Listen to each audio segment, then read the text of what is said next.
Hello, I'm Dr. Lonnie Herman, and welcome to this video that you may be watching on YouTube, or you've received this on a DVD from us in the mail, or a friend has shared it with you, and maybe you're watching this in your email. And this video is about diabetes and how you can have hope for your diabetes, and you can recover your blood sugars and your health naturally. And just to give you a bit of insight as we get started here, this video is probably going to be approximately 2 hours in length, and it's going to be chock filled with such incredible information, research, that you're really not going to have to search around anymore after you hear what research I have to share with you and the systems, the protocols that I've developed to be able to use with you to get your health back. So whether this video that you're watching is for you or a loved one, I would tell you that as you go through and listen to this information, it would be great for you to either A, right up front, have a pen and paper, several pages of paper, and take some notes. You have the ability to just press the pause button on your DVD or press the pause button on the computer screen and take some notes. The reason why I say that is there's so much information that by the time you get to the end of this, let me just share, as you keep listening to this video, this presentation I'm doing for you right now, you're going to get to a point where you say, that sounds great, that sounds great, that information is incredible, I never heard that before, I never knew that before, why did my doctors ever tell me that before? But by the end of this whole presentation, you're probably not going to remember every little thing that I said, every little or every important note that I made for you to understand why you're still suffering with diabetes and what's going on with the medications and so on. So some people tell me that they have a much better understanding after they listen to this video or other videos that I present that are on the internet that or on DVD. They get to watch it once, twice, maybe 3 times to really get all the information. People do come in, they've told me that they've taken notes. I really recommend you do that. Okay, and let's get started. So one thing that I hear from people is, if this was any good, if what you have to share with me, Dr. Herman, if your systems, if your protocols really work, my doctor would already know all about it. And that is really a misunderstanding of your physician, of really what's going to work for your body. You know, because number one, your body was not given to you with an owner's manual stuck in your pocket. You didn't get an owner's manual that told you how your pancreas works. The owner's manual did not come with your body like your refrigerator does when you buy one, or your car. So you really have been, you or a loved one have been trying to get the information off the internet, from the American Diabetes Association, from your endocrinologist or your general physician or your internist or whatever medical physician you're seeking care from. You may have tried different diets out there that you bought to try to lose weight if you do have an overweight problem with your diabetes. Not everybody is overweight with diabetes, by the way. So we've got to understand, since you weren't born with an owner's manual, and you really are most likely depending on your one medical doctor or 2 different medical doctors, or even a hospital to give you all the information, and you have faith that those doctors know everything because they are called doctor, they have a white jacket, they have a diploma, you call them doctor, they demand your respect. You've got to understand that they just may be missing some of the facts, and if they're not missing them, maybe they're just not sharing some of them with you. So we're going to get to all of that information, help you understand, and most likely by the end of this presentation, you're going to have a bit of a different understanding as to what's going on and what steps you can take to reverse this life-threatening illness. In this video is organized. I'm going to talk about types of diabetes. I'm going to talk about my education. I'll talk about symptoms diabetics suffer. Some of them you're probably already aware of. You don't need me to tell you them. Medications prescribed, dialysis, and side effects of dialysis, and certain chemicals in dialysis that you've got to understand what they are if you are somebody who's going through dialysis. What we can do to help the kidneys, by the way, so that dialysis may really not be necessary. I'm not here to stand in front of your medical doctor. I'm not here to take the place of your medical doctor. I'm here to show you different ways that you can take it upon yourself to say, you know what, I need to try something else because I'm just not getting my blood sugars in order, my cholesterol is not in order, I'm not feeling better, the doctor's not giving me any other options. I need to step out of the box and try something else. So we're going to talk about causes of diabetes. It's not just food, it's not just sugar-filled food, folks. And we're going to talk about methods of reversing diabetes, and then I'm going to give you an offer at the very end of this presentation. And why should you keep listening to my unique diabetes recovery presentation? First of all, let me just share, I like to have my PowerPoint, my presentation on slides here, so it keeps me in order. There's so much information I have to share with you. There's so much that you're going to see when I go through this presentation. Every sentence I have to share with you is chock-filled with information. Why do I have this TV next to me? It's going to help me reference some articles, some research papers, so I can share with you, so you really get the point that there is research, not just my ideas, my opinions, my concepts that I construed myself. Okay, so I'm going to keep referencing back and forth, and some of them I'm just going to have to read some information off the screen. Okay, so we know what we're talking about. I know what I'm talking about, and there's just so much information. So please understand, I'm not a professional speaker. I am a physician. I do wonderful work for people. I help them reverse their disease, and but I may have to reference back to the screen. Okay. So why should you keep listening to my unique diabetes recovery presentation? It's because you deserve instruction of what's going on with your body. You deserve instruction now. You deserve instruction that will help you feel secure about what steps you should take to be able to help yourself reverse your condition. And you deserve to be able to look at yourself in the mirror, talk with your family and people who love you, and even have a discussion with your doctor to be able to say, you know, some things are just not working out and I want to try something else. Okay? And you deserve hope now. And you deserve hope that your body can heal itself, hope that you can recover from diabetes, and you deserve those answers now. I assure you of one thing, when you complete watching this highly informative, individualized diabetes discussion that I'm sharing with you now, you are going to have so much information that you never had before. So I advise, once again, have a pen and paper handy, press the pause button. You can rewind me, whether it's on DVD or on the computer screen on YouTube. Rewind it, play it again, take some notes. Diabetes is the 7th leading cause of death in the United States. 7th. You know, cancer and heart disease are pretty much running neck and neck at this point. Over 15 million Americans suffer one form or another of this disease. 15 million. You know, when they talk about something like the war on cancer, let's go back to a war like Vietnam in the United States. We weren't winning. They decided eventually to pull out of that war. There was probably some money that was lost. There were lives that were lost. If we're really using the right strategies to get people well with medical care, would we have 15 million Americans suffering with this condition? If what the Food and Drug Administration, if the pharmaceutical industry was giving you what you need so that you know how to help yourself deal with balancing sugars in your body, if they gave you all the information, why do we have 15 million Americans suffering with this condition? And why do we have diabetes as the 7th leading cause of death in the United States? So you got to start to shift your thinking, your perception of what's really being told to you. People are so lost in just this big group called the American Diabetes Association, and believe that everything they're telling you really has a heartwarming, a great effort or a great hope or a great concern behind it, that they're telling you all the right information. They're telling you all the right information. If that was so, you still would not be suffering. Okay, so let's get to the point of what's going on here. There are types of diabetes. There's type 1, also known as juvenile. That can be genetic. Abnormal immune response, also it is an insulin-dependent form of diabetes. There's also type 2 diabetes, also known as adult onset, non-insulin dependent. I also put in, it can become insulin dependent.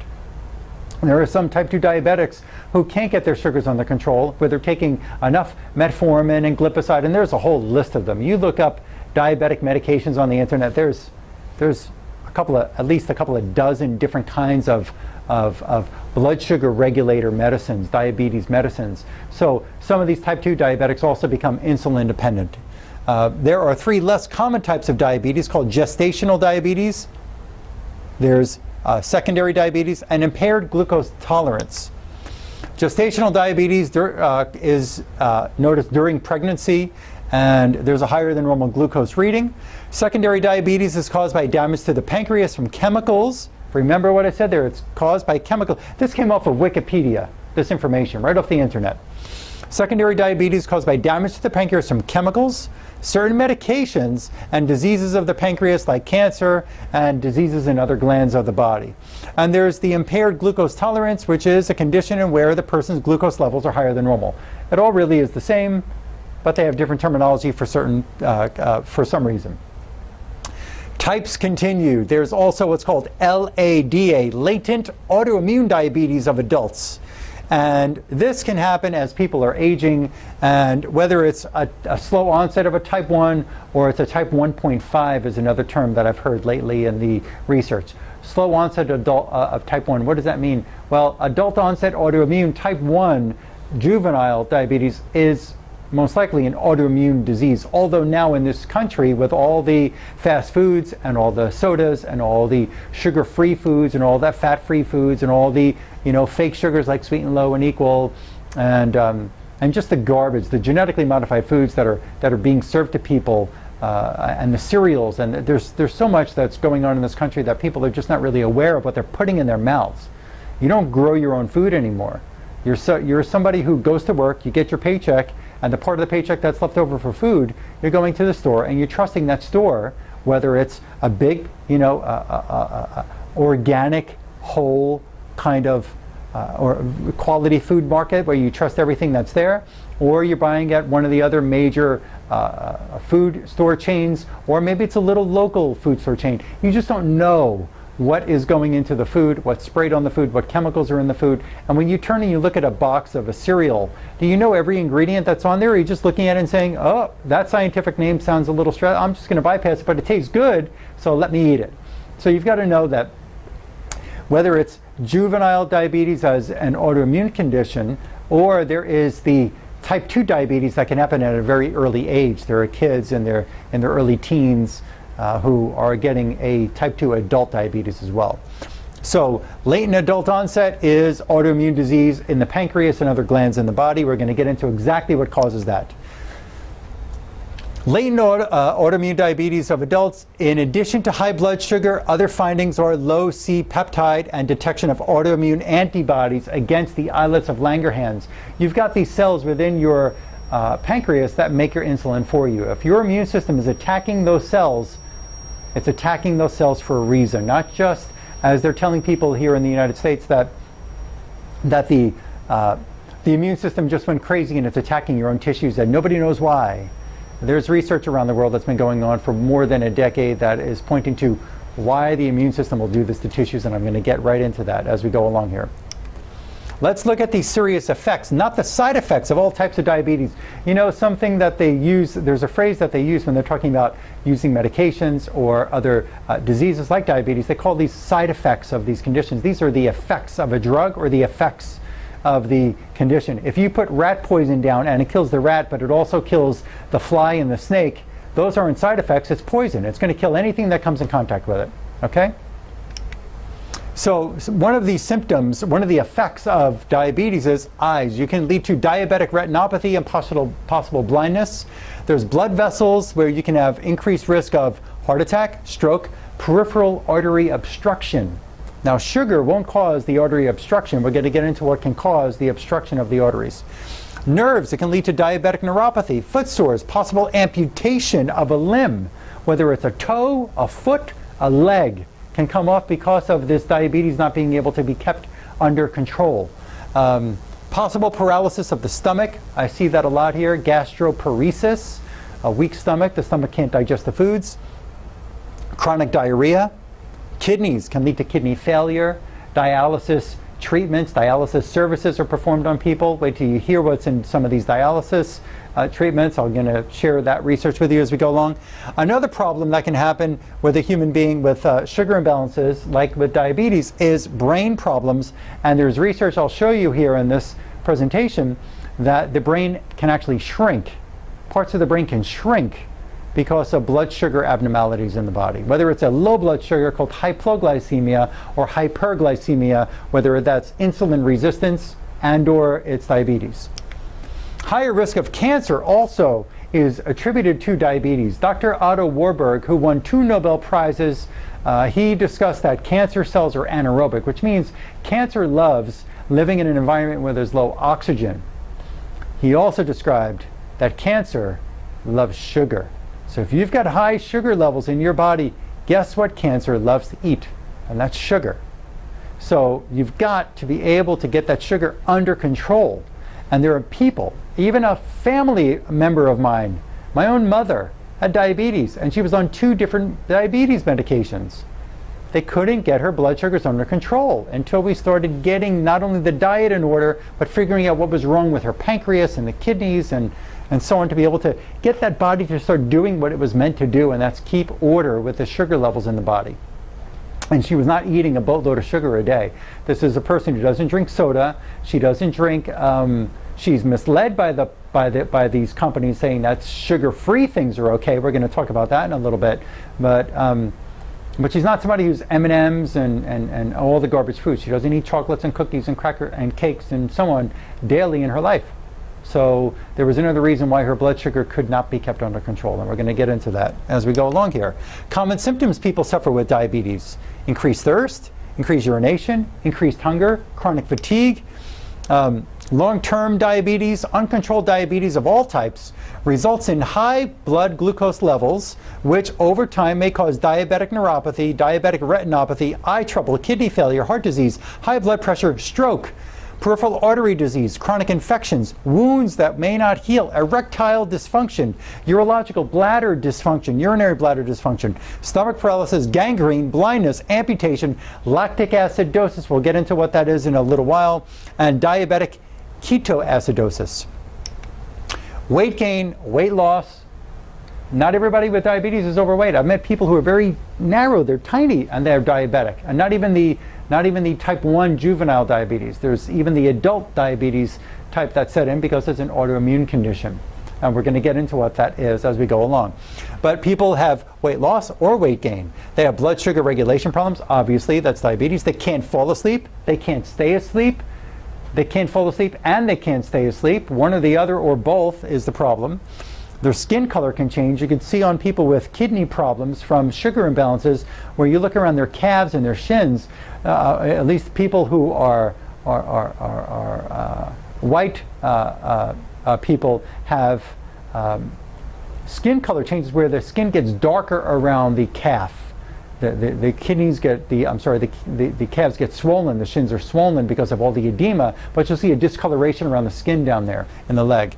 Night sweats may occur, sinus congestion caused by chronic infections, depressed or anxious, or both depressed and anxious. They may have a loss in libido, they may have constipation or diarrhea, thinning of their hair. The thinning of the hair, the outer third of the eyebrows getting thin, brain fog, heart palpitations. These can all come with thyroid complications, heart disease, diabetes, but it's very common that I find patients in my practice, especially the women who come in with diabetes, they have thyroid disorders, because one of the essential points that or parts of the body that the thyroid needs to be in order is sugar levels. If sugar is out of order, the thyroid can go out of order as well, and we may see symptoms like this: thinning of hair, the eyebrows getting really thin, and so on, and heart palpitations and inward trembling. You can also go watch a video of mine and you can hear some of the same general topics that I'm going to discuss in this video in another video I have on the internet. I've got a video that's it's around 2 hours and 15 minutes. It's called Hope for Your Thyroid.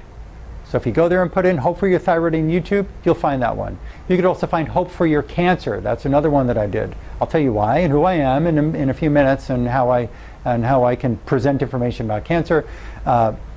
There's Hope for Your Lupus. We have Hope for Crohn's right now. We have several other videos. There's one about heart disease coming out soon. There's one about rheumatoid arthritis coming out soon. There's a lot of information that people with these chronic conditions deserve to know. So you can just look up Hope for Your Thyroid right now if you have a thyroid condition as well. Cancer too. Look me up on there. We're going to provide you with amazing information that you've never heard before, and this information will help you change your life, not just because you heard it, but only if you're willing to take action. If you don't take action, all this information means nothing. Well, the information doesn't mean nothing, but it will mean nothing to you because you're not going to use it to benefit your health or your loved one's health who's got diabetes. And I want to help you to stop running from doctor to doctor.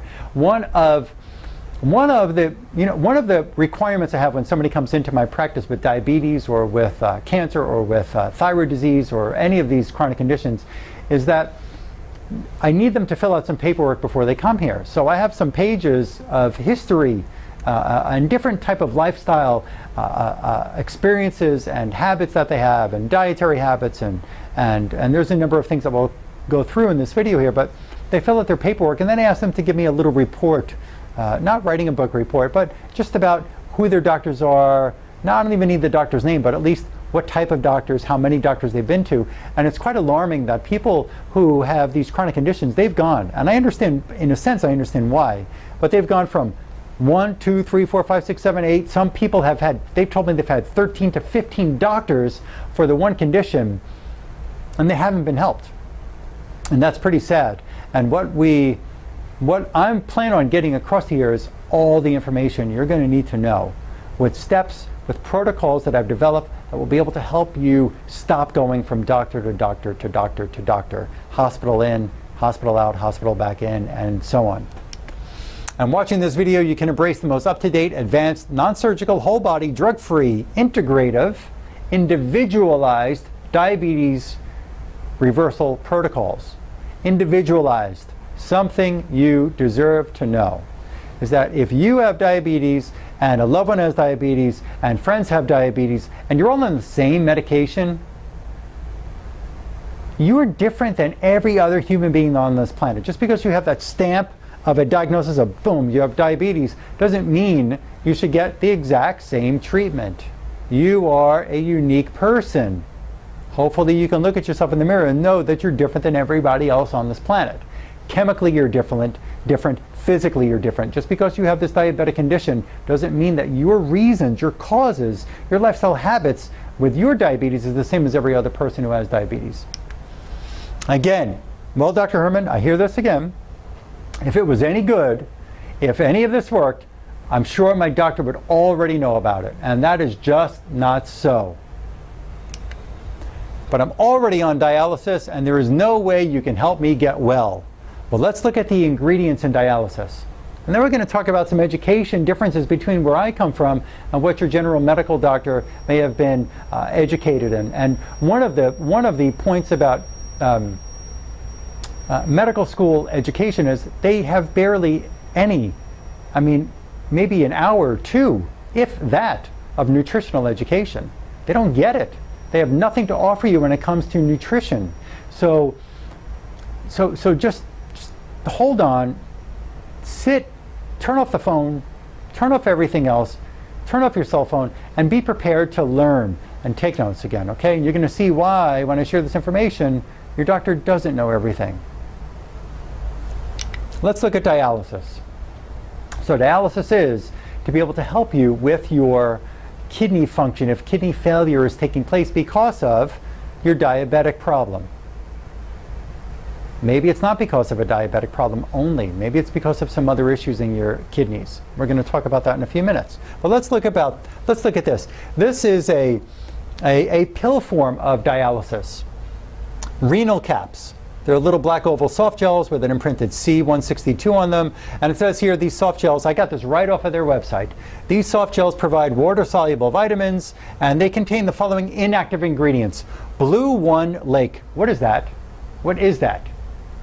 Do you have it didn't say blue grape or a blueberry. It said Blue One Lake gelatin. What is that? Some chemical. Glycerin, lecithin, red 40 lake. What is that? Soybean oil. That's probably from a genetically modified soybean that can only harm your body. Starch, titanium dioxide, yellow number 6 lake. What are these lakes? What are these colors? Oh, it's food coloring, Dr. Herman. Do you know what the food coloring can do to your cells and tissues, to your pancreas? Do you have any idea what these chemicals in this pill can actually do to your kidney, Do you have any idea of the side effects or the effects? If I take a poisonous chemical food coloring, it's just a food coloring, and I put it in, if I want a food coloring, maybe I want to mash up some kind of fruit or something that actually has a color that I want to add to something. Not taking some chemical from a laboratory and putting it into a food that I'm going to consume. It was just food coloring. They have poisonous effects on the body. I'm going to show you on the next screen about one of these. We don't have to take time to go over all of them. You can do that on your own if you really want to take the time to learn more about what you're putting in your body. But one of these pills, each of these pills contains, for instance, vitamin C, ascorbic acid. You know, the definition of vitamin C cures scurvy. Ascorbic acid has never been proven in any laboratory experiments to cure scurvy. So there is a synthetic processed form of vitamin C that's here in this pill. It's not real vitamin C from a plant form that the body could actually use. It's got different B vitamins, a boatload of them. Well, B vitamins, Dr. Herman, we need them. We need B6, we need B12, we need folate, we need pantothenic acid. We need these. You do. But I bet you, these B forms, these B vitamins are coming from a coal tar derivative. Your body is not supposed to eat coal tar. If it's coming from a synthetic source, it can't help your cells function properly. It's not healthy for you. Your body doesn't deserve to eat coal tar derivatives. You need, I keep making a weather report here. Things are coming out of my mouth as I speak. But you need B vitamins that are end chain, already broken down from a plant form that your body can just use and just invite in and suck up and get the nutrition that it needs. And it's only going to need a less amount when it's real quality, once living form of a B vitamin. And there's a company I get most of my products from who stands by their word. They put no chemicals in their supplements, and it's all the highest quality of a nutrient that you can actually possibly find on this planet. Now, let's look at this titanium dioxide. Let's go to the next screen. In a kidney support dialysis pill, that's supposed to help your kidneys function better. Ready for this? Titanium dioxide. Radiology Oncology, this is a journal, Cancer Journal, December 2011. Pages 227 to 247. And the title of this is Titanium Dioxide in Our Everyday Lives. Is it safe? And here's what they say in this Cancer Journal. Mechanistic toxicological studies of titanium dioxide shows it causes adverse, not positive, it causes adverse effects via induction of oxidative stress resulting in cell damage. Oxidative stress means free radicals, means damaging cells are created in the body, damaging, cancer causing. Genotoxicity, what does that mean? Toxic genetic damage taking place. Inflammation, immune responses. And they go on further to say here, titanium dioxide is classified as a possible carcinogen to humans, and that is reported by the International Agency for Research on Cancer and occupational carcinogen by the National Institute for Occupational Safety and Health. So you're going to tell me that your doctor knows best, that your kidneys are failing, that they told you to go for dialysis, that the dialysis is supposed to get your kidney right, when they won't even tell you every little reason why the kidneys are failing, because sugar is only one of the causes possibly why the kidneys aren't doing okay. One of them, not everyone, one of them. And these chemicals they're going to give you, they're going to put this into your body to make your kidney function better.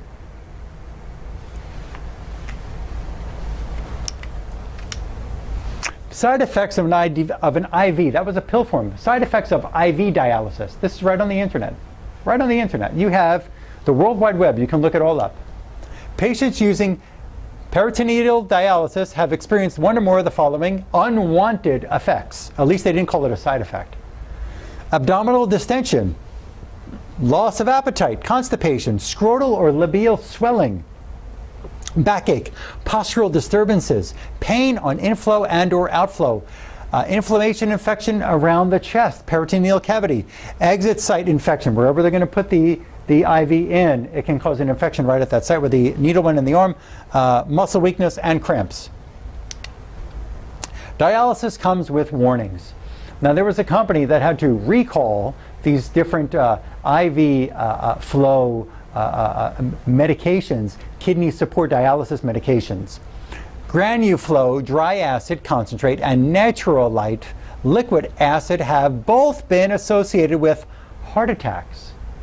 The kidney support causing heart attack and other cardiac events that have in some cases been fatal.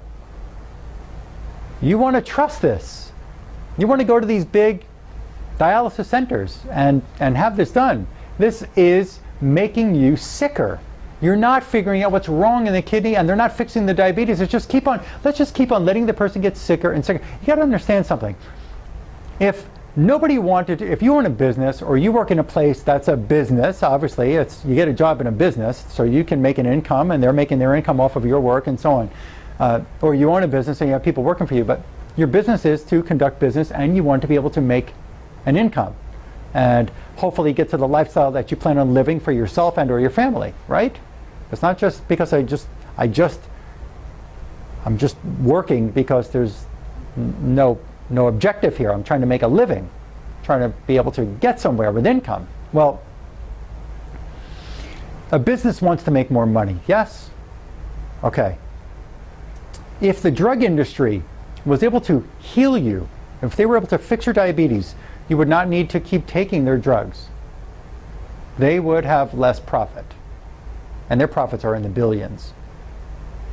If the diabetes got better and you didn't need to take their medications, then your kidneys would possibly not have to go into dialysis treatments. You wouldn't have to go into dialysis treatments for kidney function.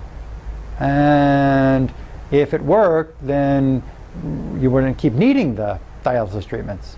So you kind of get what I'm pointing at? If they can keep you sick, the longer the sicker you are, the more money they can make on you. You just become this cash register with your insurance, that they can just keep on bleeding that insurance, but you don't get healthier. Instead of dialysis, what else can be used? Okay, Dr. Herman, okay, you made your point. It can be bad for me.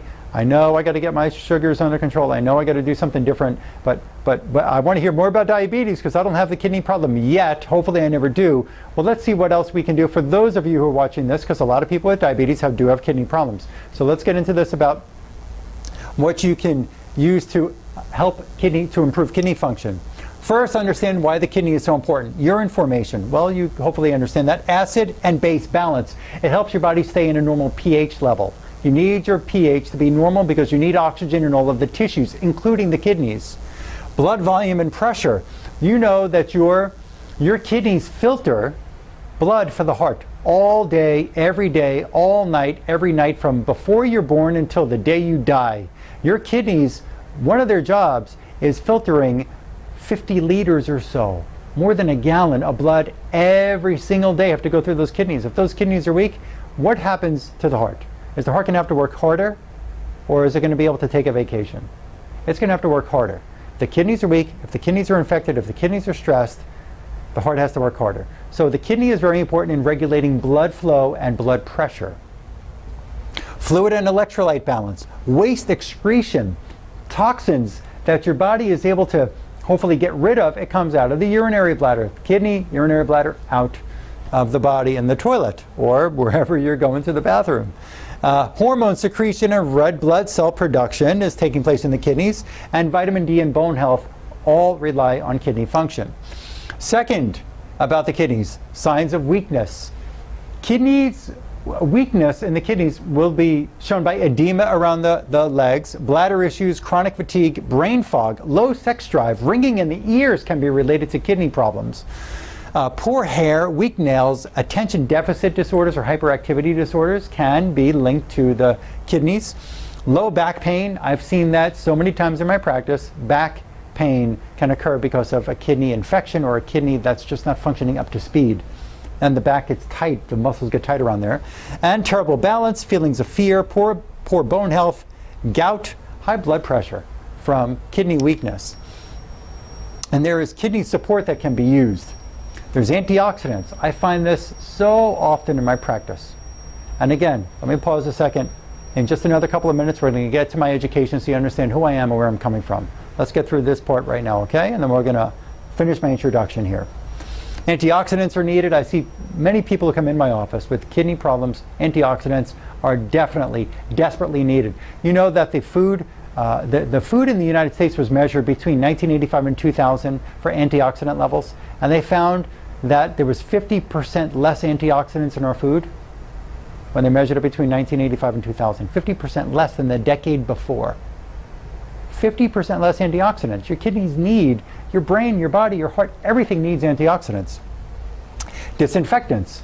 I find in my practice constantly, on a daily basis, infections in the kidneys, whether it's bacteria, parasitic, Lyme infection.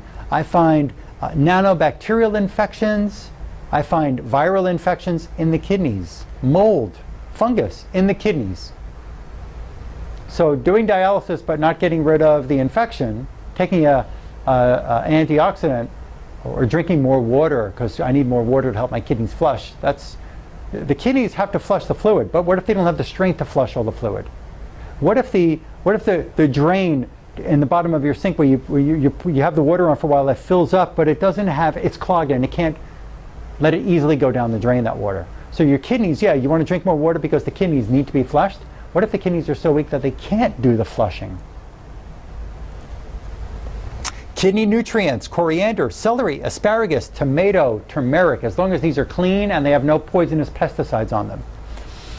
Safe and effective heavy metal detox like zeolite or chlorella. There are times where we find heavy metals from teeth, from these metal fillings in the mouth can be in the kidney, or from eating certain grains like eating wheat. Well, Dr. Herman, they told me to eat more fiber. Well, there are certain wheats that you could be eating that are fumigated with mercury. Mercury is a poisonous metal. That metal can get into the kidney and get stuck there and cause kidney problems. We've got to use things that will gently, effectively, safely, calmly take out the metals from the kidneys and give those kidneys better function. Coriolis reishi mushroom. These are great mushrooms. There are only a couple of many different tools I use to help those kidneys work better, but those can help kill infection and support good function of cells in the body. Essential fatty acid oils like borage oil and olive oil and sesame oil. These are wonderful. The kidney needs oils.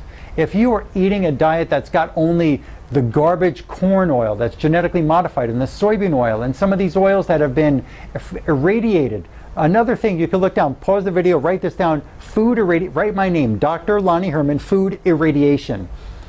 They take some of these oils, even olive oils, that you can buy $40 a bottle that are garbage. They irradiate them with gamma radiation and it causes cancer in the oil. Cancer in the oil. Watch that video, food irradiation, on YouTube. And quality minerals. You need minerals. Another reason for disease in people in this day and age, and one of the main causes of disease, is mineral deficiencies. The soils are abused. The foods are not being made with quality. Again, you're not making the food, you're not growing the food in your own farm, in your own backyard. You're buying it from a store. You're having fast food or pizzas or whatever brought into the home from restaurants, delivery foods. I'm going to pause here 1 second. If I could ask my assistant, who you'll get to meet soon, if I could get a little cup of water. Okay, so let's get right back to this. Kidney support, mud therapies. There's ancient Egyptian mud therapies that we may use to be able to support the kidneys. It's able to take some toxins out and reset the energy flow to the kidney. It's amazing. I won't get into it detailed here. A little bit later we're going to discuss about how these can affect you. And these, thank you very much. And these mud therapies can actually help to reset the energy to the kidney without having to take a certain supplement. It's amazing. Next, we have castor oil hot packs. When I find infections, you got to understand something. According to the American Tropical School of Medicine and Hygiene, there is an understanding that there are over 500 million infections registered each year. 500 million, 500 million infections that are registered each year. Some people are going around with their white blood cell count high or low in their blood lab, and the doctor doesn't even have a clue of what to look for or how to look or where to look or what to do. And people are working with chronic bacteria, chronic viral, chronic fungus, chronic mold, chronic parasitic infections in their kidneys. And those kidneys can be so stressed by that, and they're laying eggs. What I've read is that these infections can lay 20,000 eggs a day, 200,000 eggs a day. A day!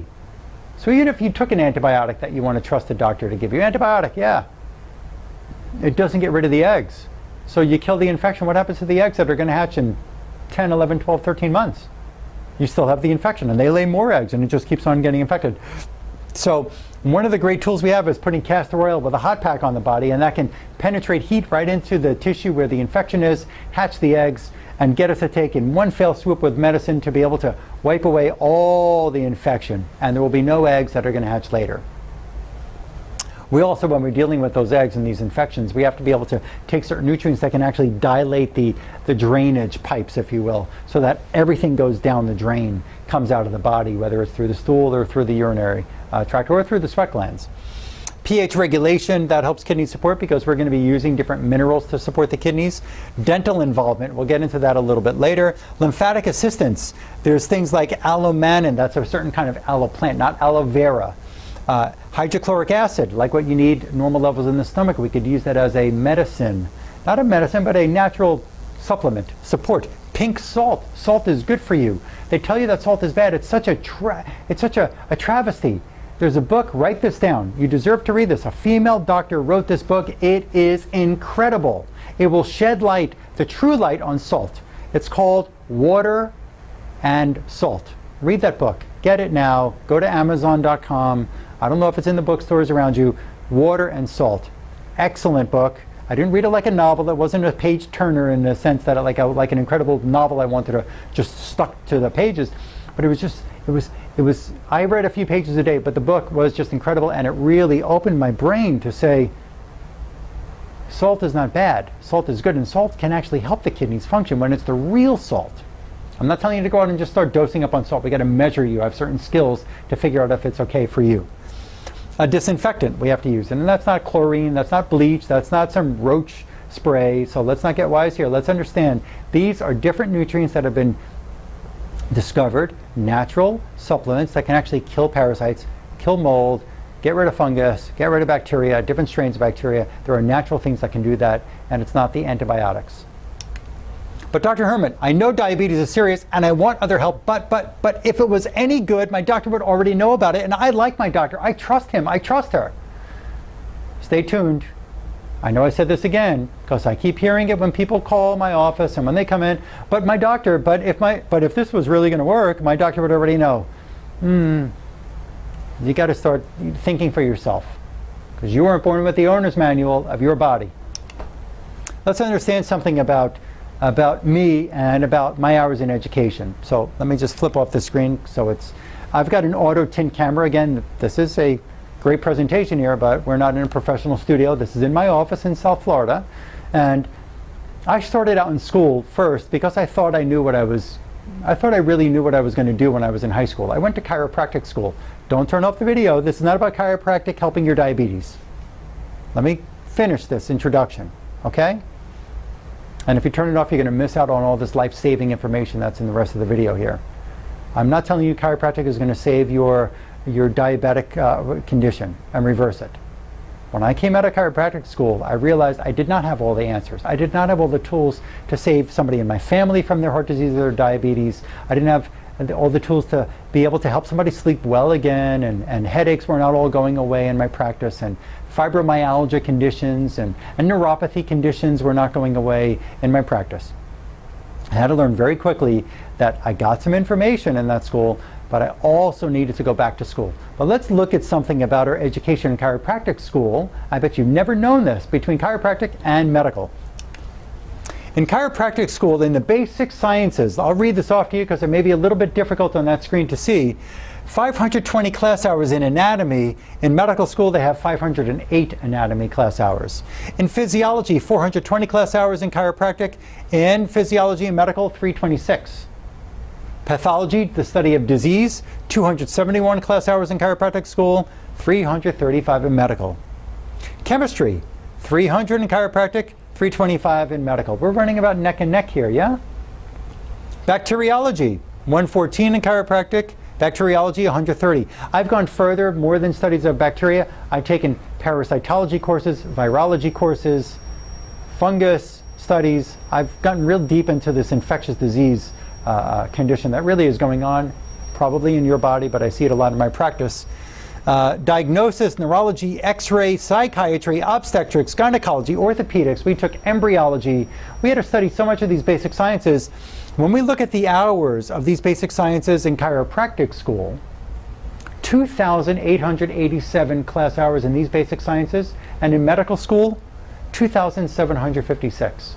We actually had over 130 hours more of the basic sciences in chiropractic school than in medical school. But that's not it. Let's go further. I took 300 hours postgraduate. When I realized I didn't have all the answers from chiropractic school, I took 300 hours of postgraduate functional neurology training. I learned how to be able to examine the human brain, the brainstem, the cerebellum, the peripheral nervous system, and see what makes it work, what's weak, and how do we fix it with different kinds of functional brain-based therapies. We can do a whole in-depth neurological examination in my practice. I can, with you. Number one. Number two, I took a neurochemistry, neuroimmunology program in the neurology school. That was 150 class hours. Now these class hours I'm mentioning, this does not count up all of the ongoing week in and week out, day in and day out hours. I mean, these are adding up to now more than, I can't even count how many thousands of hours I've spent studying and researching more than what I've learned there. But in that neurochemistry, neuroimmunology program, we got to study under one of the world's most recognized, well-known immunologists. He's a PhD in immunology, Dr. Aristo Vojdani, and he told us from the research around the world, from laboratories not run by drug companies, by the way, so there wasn't any kind of change in the answer that they were going to get from their testing to support the drug sale. But these labs from around the world, they were showing us how infections are caused. And that's what I'm going to get into here with you. I took 50 hours in functional endocrinology. I took 50 hours in functional blood chemistry analysis, 50 hours in mastering the thyroid gland. I took movement disorders, about dealing with Parkinson's type tremors. I took neurotransmitters and brain chemistry courses. I took 25 hours in human brain dissection. I took, right now I'm getting a master's in integrative cancer therapy through a school called the A4M. I have been studying under a great mentor of mine. His name is Dr. Robert Marshall, who's a PhD in biochemistry, which I also took, by the way, biochem 1 and 2. I'm learning Chinese medicine. Because what started to happen here in my practice was, with all the laboratories I could run, all the blood tests, all the stool tests, all the urine tests, I couldn't find all the answers for a person. And I felt so proud of myself. Look at this. I could order blood tests and tell what they are and what's going on in the body. I could order hormone labs. I could order stool tests. I could order saliva tests. I could order urine tests. And I could read what's going on in the person's body, but I wasn't seeing all the results I had to see. When somebody is in desperate need of getting better, I want to deliver the goods to them. Got to deliver the goods. Not just, here, take your prescription, see you in a few weeks. Hope it works. Nice to see you again. Pay the copayment. So I have ongoing support in Chinese medicine. And the thing about Chinese medicine is, what's interesting is that Chinese medicine has been around for 5,000 years. 5,000 years. American medicine has been around 120, 130, somewhere in that range. Who has a longer track record of taking care of their citizens? The Chinese 5,000 years or the American Medical Association? Who? Okay, hey, pride, at least if you're watching this in the United States. But I do see people from around the world. People come to my practice from Italy, from Norway, from the Netherlands, from Canada, from Venezuela, from the United Kingdom, from across Florida and across the United States. I'm down in South Florida, by the way. And if you're watching this in the United States and you say, but pride in our hospitals, pride in the country, pride in our doctors, but you're still living with your disease. You're not fixing it. So, you know, keep being available to learn other ways to help yourself get better. That's one thing I had to learn, other ways to help.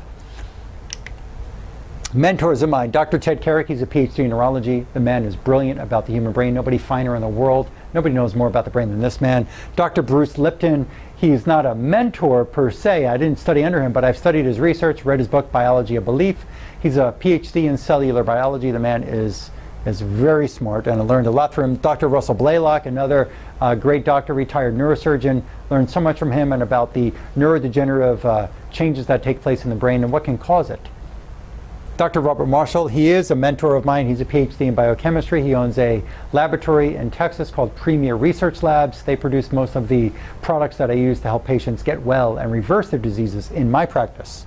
Dr. Royal Raymond Rife, he was a genius back in the late 20s, early 30s. He lived until 1971.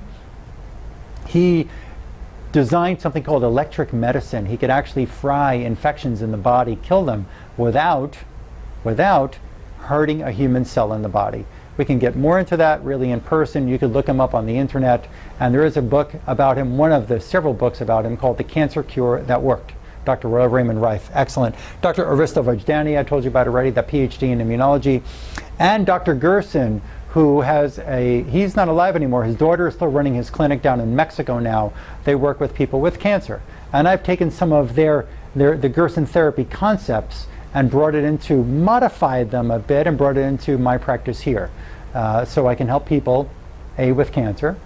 And again, you could look up my website called Hope for Your Cancer. You could also look up a video I put on, there's a website called cancerfreedvd.com. And you can also look up a video of mine on YouTube called Reversing Your Cancer. Okay? So, something that really changed my understanding. I'm going to hold this book from this slide. This book right here, hopefully you see it pretty clearly right in front of the screen. It's called Infectious Diabetes. And Infectious Diabetes by Doug Kaufman. Okay? And this book goes over what is really going on in the person's body. And he really helped me shed some light on infections within the pancreas, infections in tissues. If your pancreas is infected, and you don't have a fever, but if it's infected, your pancreas can't regulate your insulin. Your immune system will attack that infection until it kills it. What if it can't kill it? What if you have 5, 6, 7, 8 infections in the pancreas? And your immune system's not able to kill it. It's going to keep attacking and attacking and attacking. What if there's heavy metals like mercury or lead or arsenic in your pancreas? Your body's going to keep attacking that pancreas tissue until it can get rid of the toxin or kill the infection, and it may never be able to do it. So it's going to keep on destroying that pancreas and destroying the pancreas's ability and inflaming it, pancreatitis, and destroying its ability. I'll show you some proof of this in a little bit. And destroying its ability to produce insulin to regulate your blood sugars. In 1950s, there was another one who's great to a person who named Roger Williams, who described something called biochemical individuality. And what he said there is that each one of us is completely individual. You don't have the exact same, you don't walk in the same shoes, you haven't eaten all the same foods, you haven't had all the same experiences in your life as everybody else on the planet. So you may need a little bit more salt, or you may need a little bit more magnesium, or you may need a little bit more B6 or B12. You may need a little bit more of this, or a little bit more of that, or a little less of this, or a little less of that than somebody next to you. Just because you have diabetes doesn't mean you need the exact same thing as the next person. You are an individual, and one thing that I do is I called it my unique individualized integrative whole body drug-free program. And with your progressing diabetes condition, your diabetes symptoms and condition relief healthcare needs being fulfilled by an advanced physician are always increasing until you figure it out and reverse it.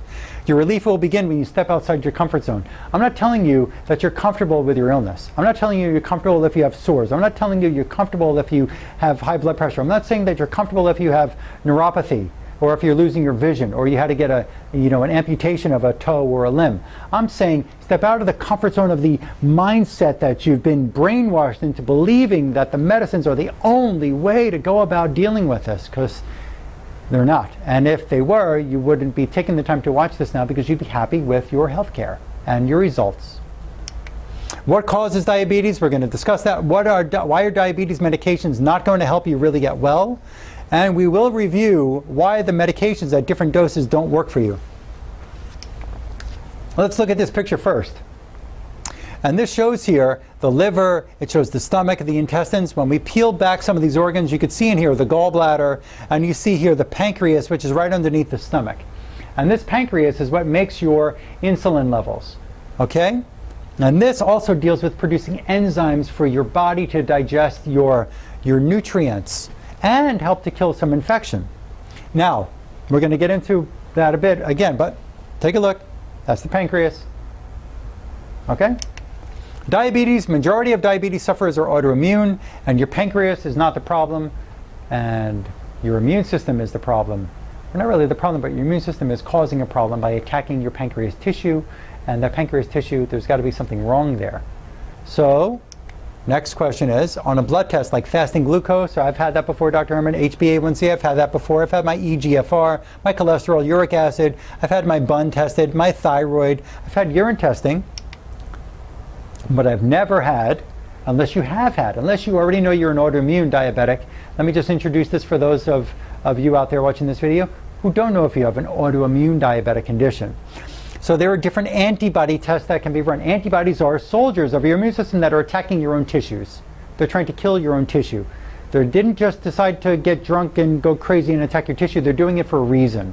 And what we understand is viral, bacterial, parasitic, chemical, something is there on the cell, on that tissue, and the immune system is going to attack it and attack it and attack it because it wants to get rid of that toxin and or infection. There's islet cell antibodies, there's glutamic acid, decarboxylase antibodies known as GAD antibodies, there's IAA antibodies, insulin antibodies, there's IA2, insulinoma antibodies, there's C-peptide, which measures the beta cell function by determining insulin secretion, and there's also zinc transporter antibodies called ZNT8 antibodies. If you have an autoimmune condition, your immune system, instead of it being balanced like this, it has become imbalanced. And it's a constant fight. You got to understand, you have T cells and you have B cells. You have these white blood cells that, hey, we have an invader, let's go send out some soldiers to recognize all the invaders. And then we're going to call out the Marines and the Green Berets, the T cells, the natural killer cells, to come out and balance. And we're going to load those soldiers up into the system to go out and fight these infections. So we can get an immune system that has now become imbalanced. Now, when a domino effect occurs, if you have 20 dominoes on a table and you hit the first domino and it falls down, what happens to every other domino? What happens to every other domino when the first one falls? Click, click, click, click. They all fall down. So the first is the immune system, the sugar imbalance, the immune system, and then we have a hormonal imbalance, and then we have a digestive, and it just keeps going on down the line. How do you know if you have an autoimmune diabetic condition? Run those antibodies I just listed there. Why don't most doctors run these antibodies? Why do they just run the basics? Number one is because Medicare and regular insurance companies don't let them run it. If they don't have a good reason for running it, it costs the insurance company money, and the insurance company is about doing less and making you think you got the right. My doctor ran a good thorough blood test. Really, 10 items on a blood test is not thorough. That's like looking at two of your eyelashes on your face. If I want to see a picture of you, I got to take a picture of you, not just a picture of your eye. I want to be able to see all of you. Running just the test like the HbA1c, glucose, cholesterol, uric acid, BUN, and red and white blood cells, and TSH in a urine test is not a thorough blood test. It is minimal.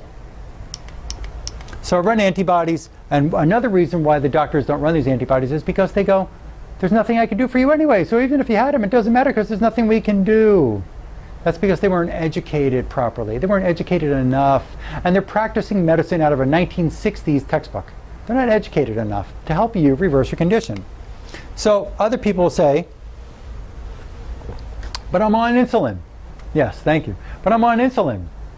And I already take metformin, I take glipizide, and there's dozens of other medications, and yes, you can still suffer from the same symptoms even when you take your medications like insulin, or you take maybe it can even get worse because it can lead to kidney failure and worse neuropathies and so on. But you can live with these same symptoms even though you're taking all these meds. And some people take 2 or 3 diabetic meds at the same time. Some people are on multiple shots of insulin every day of their life. Warnings about metformin. This comes right off of their website. Warning, metformin can rarely cause a serious, sometimes fatal condition. Rarely. How rarely is that? Called lactic acidosis, where you stop taking metformin, and they tell you to stop taking it and get medical attention right away if you feel these symptoms. Unusual tiredness.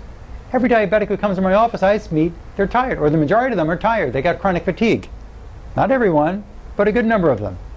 Dizziness. I see that a lot. When people lose sensory in their feet from their neuropathies with the diabetes, they can't balance properly. The brain can't register the feet. Severe drowsiness, chills, blue and cold skin, that would definitely be something serious.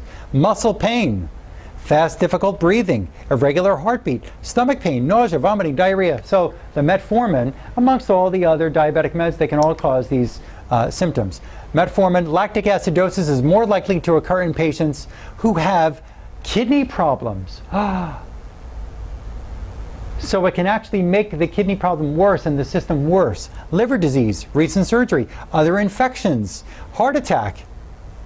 If you've ever had any kind of loss of fluids from the body, if you have heavy alcohol use, if there was a recent heart attack, a stroke, congestive heart failure, they're saying that metformin can actually be risky.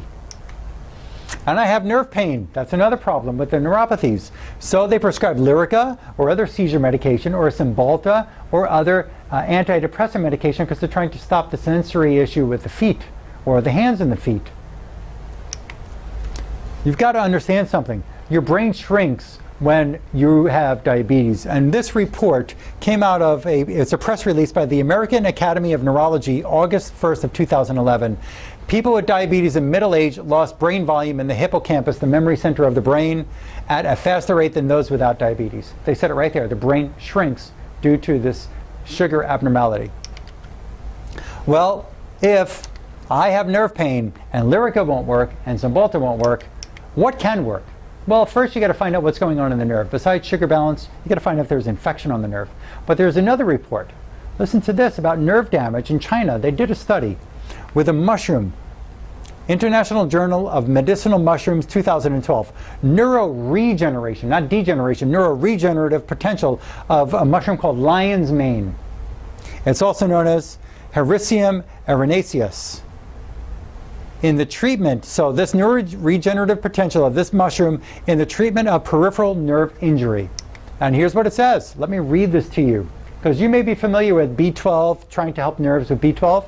We present a model case study of the new activity, of the activity of extract from this lion's mane mushroom in promoting functional recovery following crush injury to the peroneal, to a nerve in the leg of a rat. The aim was to explore the possible use of this mushroom in nerve repair. The activities of this extract with the mushroom were compared to the activities exhibited by B12 injections or B12 pill use, which has been widely used in treatment of peripheral nerve disorders. People get B12. I've seen them come into my office with neuropathy. They can take the B12. They get nowhere.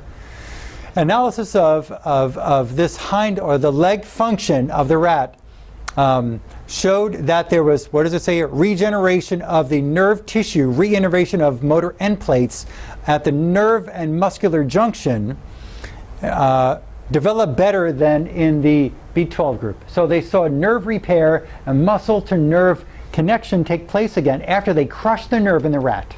Here's what it says. They crushed the nerve, they saw paralysis of the leg, they gave it B12, they gave it this mushroom. They saw a much more dramatic improvement in the nerve regeneration and muscular nerve connection with the mushroom. They didn't see any with the B12, zero. Further, studies showed that there was improvement in the nerve tissue right along the spinal cord. There was regeneration of that nerve tissue. Basically, that's what that says. And at the end here, it says, therefore, daily oral administration of this mushroom could promote regeneration of the nerve, is what that says. You want to look it up? International Journal Medicinal Mushrooms, 2012. Lion's mane mushroom nerve injury. Okay? Next, let's discuss other complications that diabetics commonly suffer. They have thyroid problems, they have high blood pressure, they have constipation, so they take a stool softener, they have erectile dysfunction, they have libido problems, it goes on and on and on, and the extra medications that can be given to you because of this diabetic condition you suffer, it can be endless. I've had people come in here, they're taking 12, 15 different meds. It's just insane. And they still have diabetes, they still have high blood pressure, they still have an erectile dysfunction, they still have constipation, they're still dealing with the symptoms, but they're taking all these pills. My doctor said that XYZ diabetic medication was better than any other medication. He or she also said we just need to continually adjust the dose until we find the right dose. He or she also said that this one medication was not enough for my diabetes, so we have to use 2 or 3 other medications to try to regulate your blood sugar. And it's still not normal, Dr. Herman. I still have a blood sugar problem. Look at my laboratory. It still is abnormal.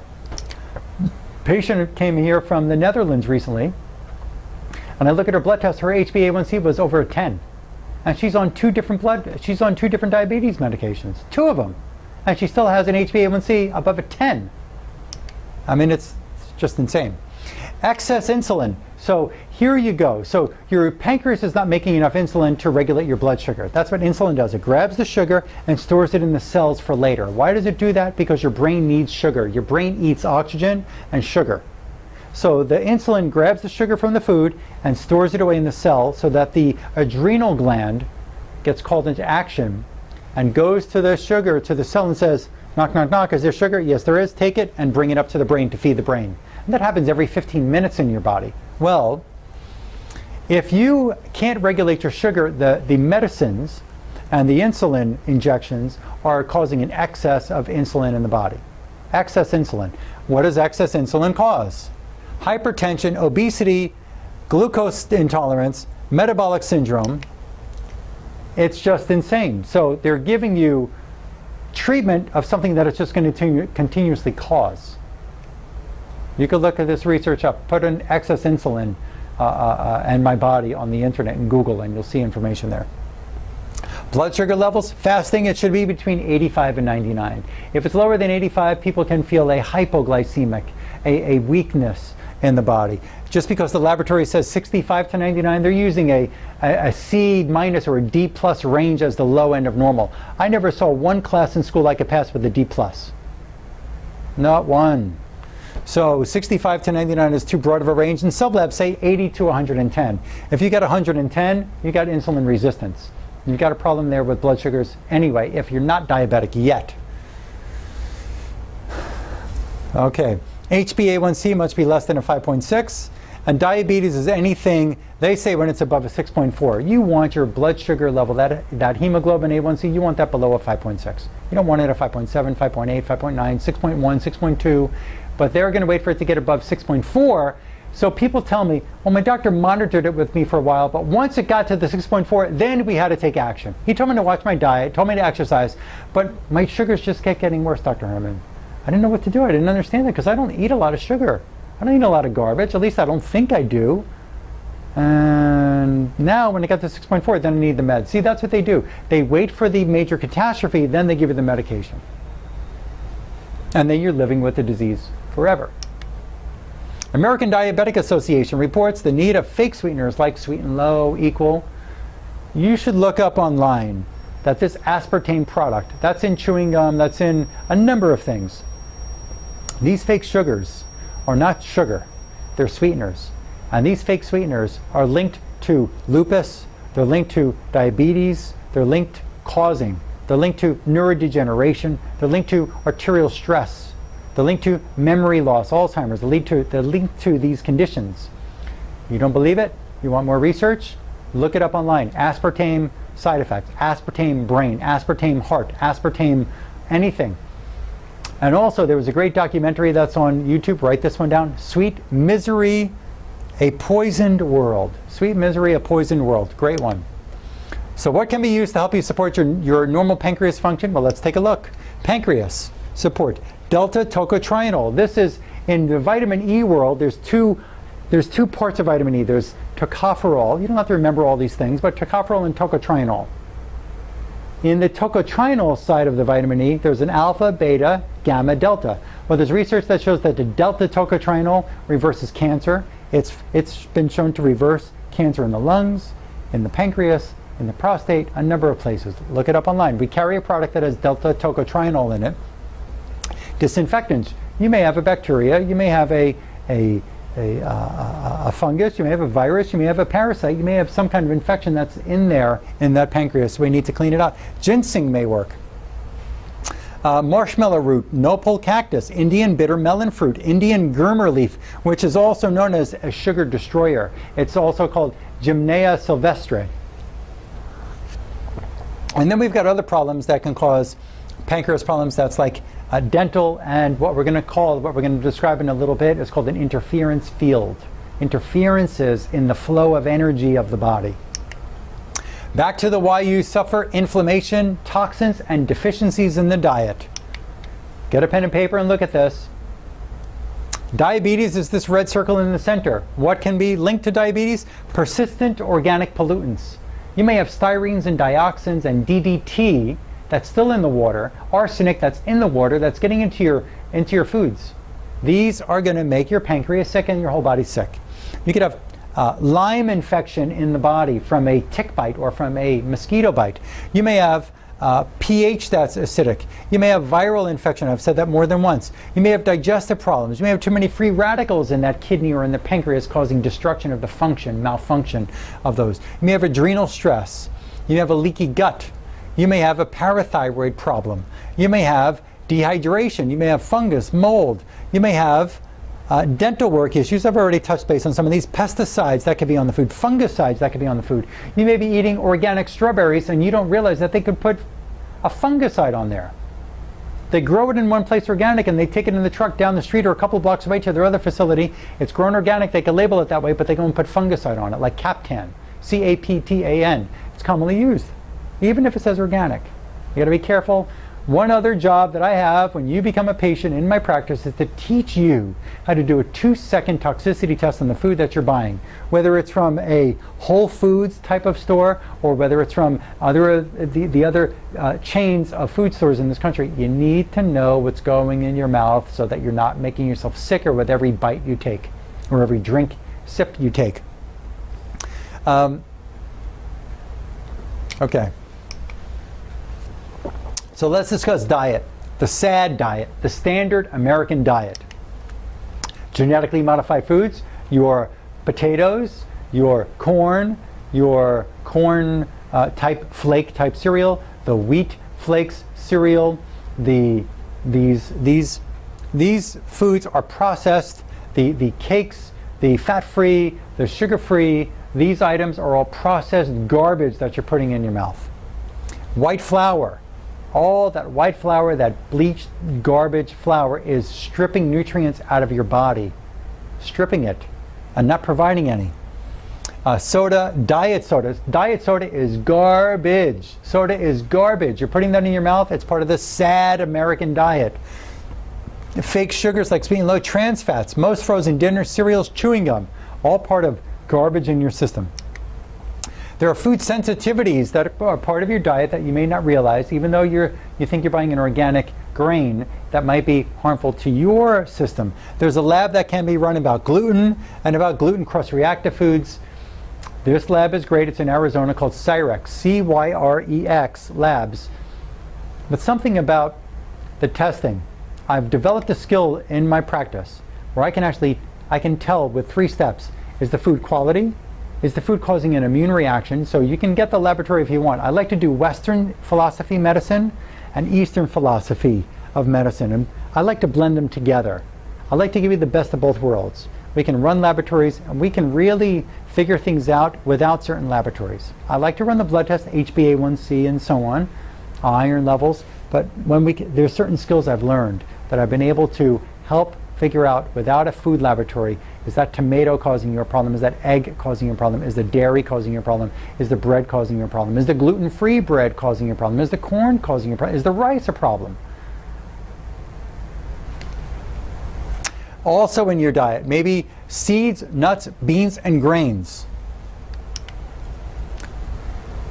There are complications with these seeds, nuts, beans, and grains. There could be saponin, phytic acid, enzyme inhibitors, aflatoxin, mycotoxin, irradiation, organophosphate spray, and mercury fumigation on these foods.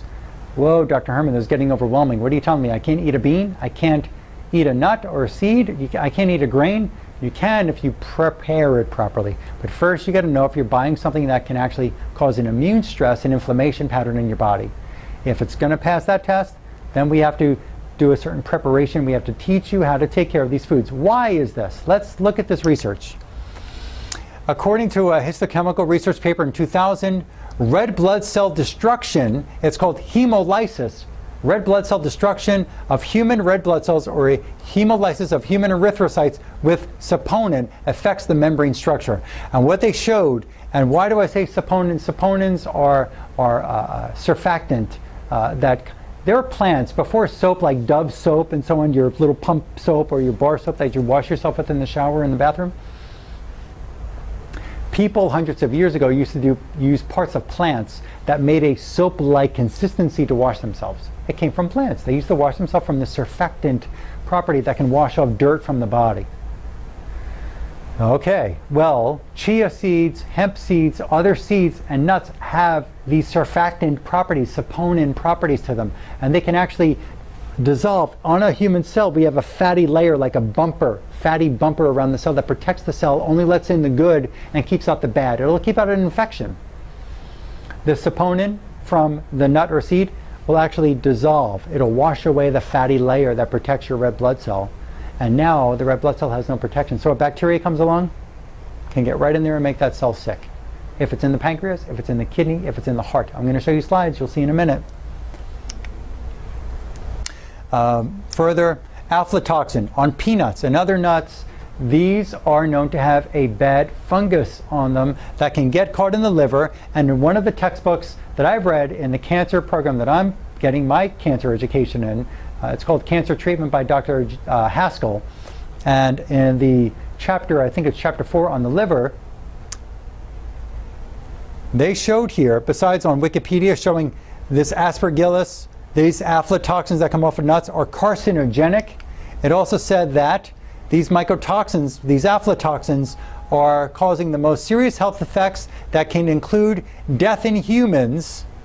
It can cause, it's the #1 cause of liver cancer. Your liver is the air filter, so to speak, the blood filter for the body. It's like the air filter in your air conditioning unit. You got to change that. You can't put fungus all over that air filter and leave it there for 20, 30, 40, 50, 60, 70, 80 years. If you grew up eating peanut butter, like I did, you're eating peanuts, you're eating other nuts that has aflatoxin on it, that can get in your liver and make your liver sick. It can get in the pancreas and make the pancreas sick and not be able to regulate your insulin levels to keep your sugar levels normal. So you have this ongoing diabetic disorder. Phytic acid, which is in nuts, seeds, beans, and grains. Phytic acid, most common anti-nutrient that's found in these foods. And if not properly released before cooking, when consumed, these acids combine with important minerals like calcium, zinc, magnesium, iron, and copper and prevent absorption. They can prevent absorption of the minerals even if you're taking a multi-mineral vitamin pill. But you're taking these foods during that day when you're taking that nutrient, like you're taking a calcium pill, or you're taking a magnesium pill, or you take your blend of your once a day whatever vitamin. You may not absorb them because this can actually inhibit the absorption of the nutrient caused by eating a high fiber diet and having some nuts and having some beans in your diet. I'm not telling you to go bean free and nut free and meat. I'm not telling you to eat air to survive. There's a way that we can prepare. You got to know what's going on in your body so you can prepare what you're putting into your body so you get a better effect, a better function out of your tissues, your systems. Over time, consuming processed foods high in phytic acid leads to these health problems: digestive irritability, impaired immune function, allergies, skin irritations, decaying teeth, bone loss, anemia, hormone disruption, altered brain function, poor physiological development. They can be found in nut butters, processed cereals, crackers, bread, soy formula. Enzyme inhibitors. Plants are smart. Plants have been around for longer than human beings have been on the planet, right? Before the dinosaurs roamed this planet. They have enzyme inhibitors which block our ability to use trypsin to absorb protein. That's all I got to tell you about that. There are enzyme inhibitors in plants, and they can actually destroy your ability to absorb proteins. And these enzyme inhibitors can, here, let's read this. Research shows that overconsumption of these foods can lead to increased secretion of pancreatic enzymes and enlarged pancreas and benign tumors. It can cause pancreas damage. Eating these grains, beans, nuts, seeds. These enzyme inhibitors can lead to insulin resistance, immune suppression, allergies, severe intestinal issues, declined mental function, inflammation. Infections. That's another thing that we're talking about here. I keep going back to that infectious diabetes concept. But these infections, but I don't have a fever, I don't have any sores. Or maybe you do have sores. Maybe you have sores on the calves or the soles of your feet. Maybe you do. Maybe it's gotten that bad for you. But some of you don't have sores and you don't have a fever. So you say, I'm not infected, I'm fine. I only had a strep throat once or twice in my life. I only had mono before. No, there's no infection in my body. I'm fine. Infections reported in research. Gut, the review was called Gut in 1999. The review, the role of an infection in acute pancreatitis. While most complicating infections in animal pancreatic studies, hospitalized patients and in pancreatic infection are caused by a few species of bacteria. These pancreatic infections caused by bacteria, they also said there's a preponderance of gram-negative bacteria, E. coli, Pseudomonas, I don't even know all these names, Klebsiella, but also positive like Staphylococcus, Streptococcus, Enterococcus, and fungi have also been seen. And they said, when we talked before, this was called about, acute pancreatitis was the name of this paper. The incidence of fungi in long-term disease may increase, especially after prolonged antibiotic treatment. So if you've taken antibiotics more than once, several times, week in, week out, because they can't get rid of the problem, you got a lung infection, you got asthma, you got something going on, you had some bowel, you got something going on, it can cause the infection, the fungus that's living in the pancreas to get worse and not go away, and that will lead your body to the inability to regulate your insulin and regulate your blood sugar. Possible pathways for pancreatic. How did my pancreas get infected? I'm clean. I brush my teeth. I get a cleaning. I go to the bathroom. I wipe myself. I take a shower. I wear clean clothes. I cook my food. I clean my counters. I clean my utensils. It can come from the colon, from the lymphatic system, from the gallbladder, and from the intestines. Can go right up to the pancreas and make the pancreas sick. Let's look at this. One of the books that I've read is called The Cancer Microbe. And The Cancer Microbe was written by Dr. Alan Cantwell. Dr. Cantwell is a dermatologist. Dr. Cantwell worked in a hospital in California. He worked with patients who had scleroderma, an autoimmune condition that eats away at the skin and the organs, and everything gets hard in the body. It's a painful existence until they die. But eventually he was working with people with AIDS and AIDS cancer and some other conditions, and he was getting back tissue samples from the pathologist after the autopsy on the person who died. He would get these tissue samples from the heart, from the pancreas, from muscle, from bone. He was able to do exploratory microscopic studies on these tissue samples. The pathologist would say there's no infection in the tissue upon demise of the individual. The tissue sample sent to Dr. Cantwell. Dr. Cantwell studied some other cancer researchers, their work over the past 100 or so years, and what he was able to do was use a different kind of staining process on the tissue sample. This is heart muscle. If you can see this, I know it's magnified many times on my TV screen here, but all this long tissue here, if you see these lines in the tissue, this is heart muscle. These round blue circles, can you see all that? Is that clear in the camera? They can see all that, yeah? So these round circles, these are all infection in the heart muscle, in the muscle tissue itself. Not in the artery, in the muscle, feeding on the heart muscle. Another one of heart muscle. You see all these lines? This is striated heart muscle tissue. Look at all these little circles. All these little circles, all these little dark blue circles. These are all little infections, bacteria living in the heart muscle. It could be in the pancreas, it could be in the liver, it could be in the bone, it could be in the bloodstream, it can be anywhere. Just because we think we're the more intelligent species, they're intelligent, they're living on our food. They don't even have to pay for it. They're living in your body, feasting on you. Or me. Nanobacteria, another one. 1988, a Finland researcher discovered this little kind of bacteria called nanobacteria. It was renamed as calcified nanoparticle. And you can see here in this slide here, this little hole, it's like they took it in half. This is a calcified shell that the bacteria lives in. And what they discovered about these calcified nanobacteria, they have no shell. They can't protect themselves. Once they get in the human body, they start pulling calcium from the bones and the teeth, and they make a calcium shell. You ever heard of hardening of the arteries? What makes the artery hard? Cholesterol? No, cholesterol is soft. What makes the artery hard? Calcification.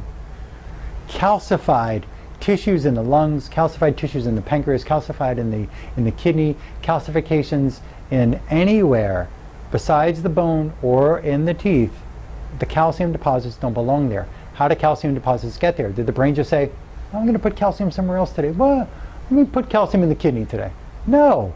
These infections called nanobacteria. There's another great book I read called The Calcium Bomb. Excellent book. A lot of research about these nanobacteria in there. They pull calcium, they set up shop in the artery, they harden the artery. It's a calcified artery. It can happen inside the pancreas too, because you have blood flow running through that pancreas. You have arteries that feed blood to that pancreas. You can have these nanobacteria, calcified nanoparticles inside the pancreas. Guess what your immune system is going to do? It's going to attack it. Guess what's going to happen to those beta cells in the pancreas when they have infection in them and they're under attack by your own immune system? They can't produce insulin. Guess what happens to your blood sugar level when they can't produce insulin? Your blood sugars can't be controlled. Parasitic infection. Here's one of my patients. This is toilet paper. We had a romancer. No, really, she wasn't one of the ones who had to be persuaded to. She just jumped on this strategy right away, but we got her doing enemas to clean out the liver, a certain kind of enema. And this is a parasitic worm that she caught out of her rectum. Gross? I'm delivering to you facts. I know it's not, this is not dinner conversation right now, okay? But the parasite came right out of her rectum. She caught it on toilet paper, took a picture and showed it to me. This was a tapeworm living in her liver. And there were more of them that we had to go through and cleanse that liver to get them out. So this can be in your pancreas. This could be in your liver. They feed on your tissue. They will like blood. They like tissue. They feed on you. And if you got a problem sleeping, staying asleep at night, one of the reasons for that could be infection in the body. They feast between 1 and 2 and 3, 4 in the morning. So you wake up because they're feeding on you. Other important videos I created you can look at on YouTube. Just type in my name, Dr. Lonnie Herman. Look up mycoplasma. Look up biofilms. That one is incredible. And they're all incredible. Free radicals. Look up these. Food irradiation, I said. Great information. My approach is totally different. It's integrated, it's whole body, because your condition is chronic. And most people tell me when they come here, they go, it's so well covered, Dr. Herman. This is such a well-rounded program. We're going to get into more of what it is in a minute. It's so well-rounded. I really feel like I don't have to look anymore on the internet. I don't have to read other books. You're giving me everything. And you know what? I don't even have to go see my doctors as much as I used to go see them. I'm feeling better. Things look better. And you're going to understand in this next set of slides why we have to do all these necessary steps. And as we move along further in this presentation, which we're more than halfway complete with this right now, but as we go along, you're going to understand why all these other steps are necessary. This is a patient care example here. Let me read these off. We have to fix the pH in the body. We need minerals in the tissues. We need the cells to function. If your pH is acidic, cancer is setting home in your body, and your body is losing oxygen to tissues. Your pancreas can't work if your pH is acidic. Hydration needs to be normal. We have to fix incontinence. We have to fix constipation. We got to fix irritable bowel problems. But in some people, they come in with incontinence. It can be fixed. There's ways to strengthen the nervous system. There's ways to disinfect the organ. There are certain nutrients like pollen. Well, I'm allergic to pollen. Not the kind of pollen that we use. And I can test to see if you are allergic to it or not. Pollen, propolis. There are different, even velvet that came off of a deer antler that shows human growth hormone potential. There's disinfectants that we use that can actually strengthen that bladder. You've got to know the nervous system, and you got to know how to work with the bladder. And in Chinese medicine, there are acupuncture points right next to the groin and right in the inner thigh that we can go right to, have the patient touch that bladder point and see if it's weak. If it's weak, then we have to give it the nutrient that's going to make it strong and make it function normally. I'll show you an example of that in just another minute or two. We've got to be able to detox the liver, disinfect the liver. We have to detox and disinfect the pancreas a lot of times. We've got to change the cell energy. In Chinese medicine, there's an acupuncture point. We don't use needles for acupuncture, but we're using their energy points, acupuncture points on the body as an understanding of what's wrong with a certain system when a laboratory doesn't tell it. Why did I have to learn this? Because the labs don't tell me everything. And if they told you and your doctor everything, you wouldn't be watching this video looking for more answers, because you'd be better already. You have better time, better things to do with your time than watch me right now. Cell energy, every single cell in the body, and there's probably 80, 90, 100 trillion cells in your body, we got to check that cell energy point and see if it needs some nutrient. Because if the cell itself is weak, if it doesn't have the fuel to function, all bets are off for all tissues. Because how many trillions of cells does it take to make up a pancreas? You didn't build it, you did, but you didn't really go out there and say, well, let me get all these cells, all these parts from these different laboratory or these different manufacturing plants and build myself a pancreas. You didn't do that, but you did in a way, and that pancreas has trillions of cells. Diet change with infusion drink and a juicer. We've got to be able to get people on better nutrients. We take a bottle of water and liquid forms of nutrients, of minerals, of antioxidants, of B vitamins, of maybe a green tea that's clean, green tea extract, of infection fighter, of a nanobacteria killer.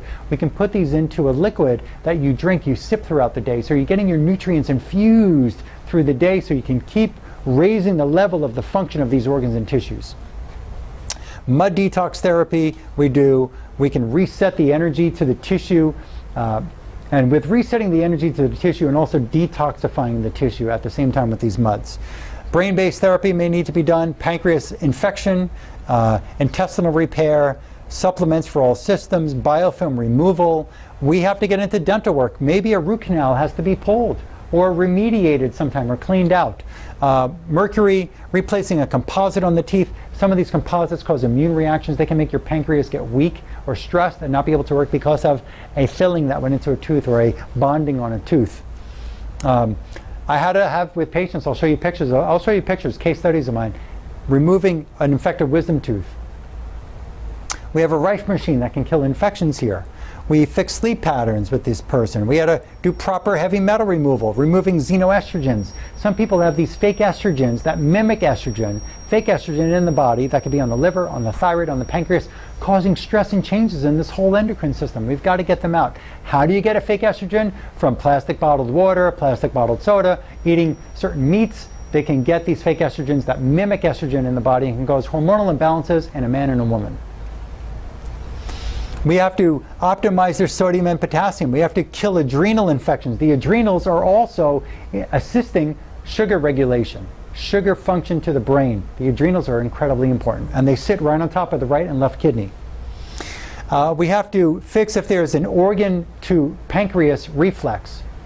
A patient came in, again, this woman, I'm just thinking of her, she just left my office last week. Again, this is February 13th of 2014, we're filming this, and a person from the Netherlands came in. She couldn't regulate her blood sugars, taken 2 diabetic medications. She also had stomach problems. She couldn't digest properly. Her pancreas was what was making her stomach weak. There's reflexes. You ever see when a doctor hits the reflex on the arm? They do this, they hit you here and the arm moves. Well, there's a reflex where an organ can actually make another organ weak. So there's a way that we can do a muscle test and see if the pancreas makes the stomach weak or vice versa. And disinfect and detox the bone. So, and with another patient, kidney support, antioxidants, disinfectants, oils, lymphatic drainage support, liver detox and disinfection, pancreas support, again, pH balance, reset the essential elements like sodium, potassium, manganese, iodine, iron, brain therapy had to be done, emotional repolarization. Some people just don't ever believe that they can get well.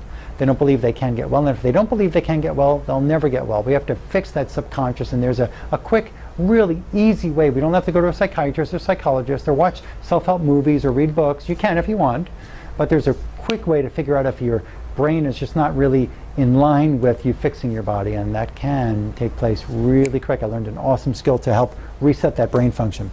And the Rife machine again to kill infection. Before we go a little further, I'm going to invite my assistant Anna, who was kind enough to give me some water. I'm getting a little dry in the mouth here. And you'll get to talk to Anna on the phone. So this is her when you call up the office here. And she's a sweetheart. And one thing I want to show you is what it's like, and it's going to be a little hard here, but I just want to see, there's muscle strength here. This is called muscle testing. Again, we can order blood tests, but I've got to do whatever works to get you better is the key. How to find out what's wrong and what it's going to take to get you better is the key. So we had to get into this muscle testing and see, because there might be something that's a little more accurate to figure out what nutrient we need to make the pancreas work. So let's go there. So I'm going to touch right by the right lower 11th rib on her right side is the pancreas acupuncture point. So we're going to go there. So first I'm not touching her yet. We're going to touch the arm. She's real strong here. I could hang on this. Now we're going to go to the pancreas. And I'm just going to touch it. And if we're reading the energy, our fingers have charges on them. If we're reading that energy of the pancreas, this arm won't be strong anymore if the pancreas is sick. Hold. That's weak. Hold it up strong. Yeah. I want you to now, let's see, if we take out a gallbladder medication, you hold that. I'm going to go back to the pancreas here. It's not the right one. It's still weak. It was a little stronger though. That was nice. Let's take out something else, a different bottle of some other, that's magnesium. If magnesium is right for the pancreas, not right. Take out another nutrient here. You hold this. These are different herbs in this bottle. Hold it. Not right. You can see how weak that is. Let's take out something else. This one is a pancreas medicine. Hold it up strong. Look how strong that is. Strong? Okay. Now, let's look at something else here. Let's go to her bone. We can measure pH. In Chinese medicine, the base of the neck spine is the pH testing point. I'm not touching her. Hold the arm up strong as you can. Very strong. I touch her pH point. If the pH is normal, if it's not acidic, hold it. No, look at that. She can't hold it up strong. It's just going down. Hold these minerals. Hold it strong. Super strong. I could hang on this arm. Hold it. Very strong. If we give her something else to hold on to, you haven't seen this before, but be open. You got to get better. The gallbladder medicine won't help that bone, won't help the pH. All day long I could hang on this arm because she's got the right nutrient for that tissue. Now, if we just test, we can even tell if a nutrient is quality. And I want you to take this one, but you don't have to tell them what name or brand this is. Just hold it with the 2 fingers and the thumb, and hold up that arm again. If it's quality, she's strong. If it's not quality, she's weak. She can't even hold this up, right? Hold it. Can't even hold it. Let's take that bottle. And we have no reason to tell you some story, folks. There's no reason to lie to you at all. This is all real. Hold that up. If it's quality, strong. Look at that. Can't even move it. Good. Thank you, Anna. Okay, back to this. So I've got to use muscle testing. You know why? I couldn't fix everybody. I had to learn some other skills. We could read a lot, but we don't know exactly what the body needs, what it needs to fix itself. pH, if the body's pH is below 6.4 to 7.0, your body's too acidic. Every tenth of a point that it's below its optimal range is 10% less oxygen to your tissues. So we do a urine test. You take a little dipstick, you're going to test your urine in the morning. Causes of acidity: foods that are deficient in minerals, red meat, coffee drinkers. Coffee makes your body very acidic. Excuse me, and it makes it dehydrated. Toxins found in food that get into the bone, and infections from food that get into the bone. We already talked about that. We talked about that. So what do I use? Some marine coral, that's ionized vitamin D, aloe. These are some typical ingredients that will help that pH jump up. Sometimes it takes a while, sometimes it happens really quickly, but we need the pH. pH is number one. It's got to get up. But I use antacids all day, Dr. Herman. I use them every day, and they've got calcium in them. Well, Biochemistry 101, you need strong stomach acids to absorb calcium. If your stomach acids are weak, by taking an antacid, but it has calcium in it, you can't absorb the calcium. No matter what you believe, no matter what you think. You can't absorb calcium in a pill with an antacid. If you got weak stomach acids, the bets are off. Safe supplements. Read this report. You got to know quality supplements. Again, I use supplements from a company called Premier Research Labs. They're awesome. Awesome. They're the cleanest that I've ever found on this planet. There's only a handful of companies that have really clean quality nutrient supplements for sale. Not all of them. And this, Consumer Reports, 10 surprising dangers of vitamins and supplements. Read this. You got to know if the supplements are clean or if they're not clean. And other things to understand, I already talked about B vitamins are from coal tar. Vitamin D can come from sheep wool. You don't want it from there. You want clean, pure vitamin D. You bring in your vitamin D to my practice, I'll show you what good stuff is, and we'll compare it to yours and see if yours is good, if it stands up to the test.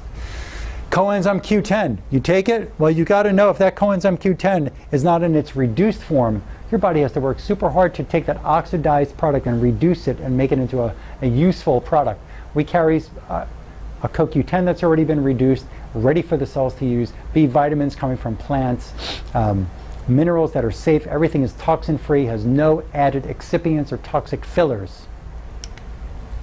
No enriched foods, be aware. Look up this on YouTube, write this down. Buyer beware or buyer be aware, magnetic cereals. A man takes a bowl with water, he puts a flake of a cereal on there, something that looks like a wheat flake, and takes a magnet, and wherever the magnet goes, the cereal follows the magnet. How does that happen? Only metal is attached to a magnet, or attracted to a magnet, not wheat or corn or rice. Crushed rock forms of iron in the food. If there's crushed rock forms of iron, not a natural source of not a plant-based source of iron that you're eating, and this crushed rock form of iron is in your food, that can cause neurodegeneration, that can cause liver stress, that can cause pancreas stress, that can cause systemic stress.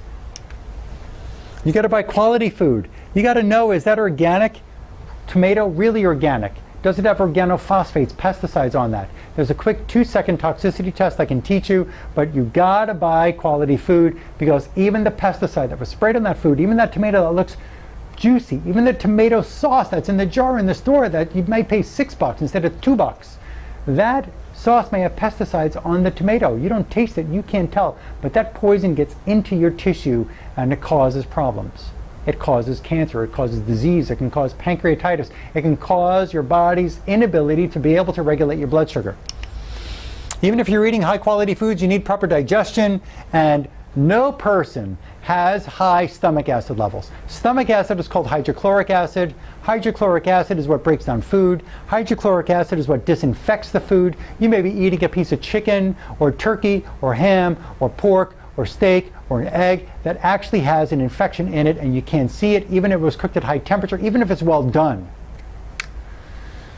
The stomach acid, called hydrochloric acid, has to be strong. If it's not strong, you can't digest properly. Your food rots in your stomach. You get rotted food in the gut. That becomes toxic in the whole system. You got an infection that passes through the stomach and goes into the rest of the body that can infect your pancreas and your liver and your heart and any other tissue. I already showed you slides. I got proof there. You've got to be able to make sure the stomach acid is strong. But Dr. Herman, I get acid reflux. I was diagnosed with GERD. I have heartburn. I have to take my Nexium. I have to take my Prilosec. I got to take my antacid because I don't want the burning. It's uncomfortable. I understand. I don't want cancer. I understand. But the problem is not too much stomach acid. When the food goes in the stomach and the stomach can't break down the food, a different acid develops called lactic acid. Lactic acid is going to cause the burning. Lactic acid goes into the liver. Every time you eat more lactic acid in the liver has to be able to get rid of it. What happens when it just keeps coming? If it keeps coming, that liver is going to get sicker. It's going to send lactic acid into the pancreas. It's going to send it over to this muscle, to that muscle. It's going to make all these muscles take a turn. But the body gets overloaded with it. You got to fix the digestion. There's a way to do it. And very commonly I find infections in the stomach that we have to kill. You got to consume quality oils. Make sure your oil is fresh, no GMO ingredients, bad oils like corn oil, canola oil. You don't want them. Also know that if you're drinking American wine made from American grapes and they're not organic, grapes are one of the highest sprayed with pesticide fruits. So you're drinking American wine with high sprayed pesticide content inside that wine. I buy my wine from Italy, France, Argentina. That's where I get my wine from. Dehydration. If you're not drinking, if you weigh 150 pounds, if you weigh 200 pounds, half of your body weight in ounces of water every day. But Dr. Herman, my bladder is weak. We got to fix that. Okay, I understand you don't want mistakes. You need to drink half of your body weight in water every day. If you weigh 150 pounds, 75 ounces in water a day. 200 pounds, 100 ounces of water a day is what needs to go in. If you're dehydrated, your cells, your tissues cannot function normally. Antioxidants, you need to use the proper amount. We've got to be able to test the kidney. There's a way I can go right to the kidney point, right on the back here, at lumbar number 2 to the left and the right of your spine. And there's a muscle test I can do there to see if the kidney's weak and what it needs. Will the dialysis work? You bring in your dialysis pill, you bring in the bag of the IV, we'll test your kidney. You'll see what's going to make it work. Does it need antioxidants? Does it need the dialysis chemicals? Does it need salt? Does it need minerals? What does it need? What does it need? Oils. Does it need water? What is going to make that kidney stronger? Does it need a disinfectant? Other causes of pancreas conditions, other causes of diabetes can be dental problems, can be root canals, metal fillings, amalgam fillings, crowns, caps, gum infection, titanium implant, infections that are in the mouth like cavitation areas, composites, sealers, trauma. Root canals have infection. They grow a chemical called thioethers, like a mustard gas from World War I. Look up on the internet, write this down, dangers of root canals. Read that. I can talk for hours here. Dangers of root canals, read that, understand what goes on in the body and what can develop in your DNA and what diseases can develop. It's incredible the research is out there about root canals. Let's take a look at some different teeth from different patients with inflammatory conditions in their body. This was a woman. If you look over here, she came in with a thyroid problem, she came in with constipation, she came in with fatigue, she came in with inability to sleep, body pain, moving slow, her body was just hurting all the time. I told her one of her teeth were bad, it was connected to her thyroid problem. She goes to the dentist, long story short, goes to the dentist. This right here, this is the tray from the dental office, the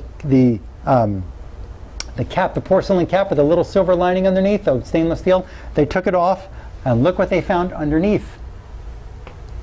A quarter of the top of the tooth broke off. This black stuff, infection, living in the tooth, just kept dripping into the body, making her body very sick. Chronic infection on the thyroid, chronic infection in the intestines. That had to come out of her mouth. It couldn't stay. She's happier now because she doesn't have her fatigue, her insomnia, she's feeling significant improvement in her functions. Another man with a thyroid disease and constipation and fatigue and depression and anxiety. He's on a video you could find of mine. It's called Hope for Your Thyroid. There's a testimonial. You'll see me sitting next to a man there.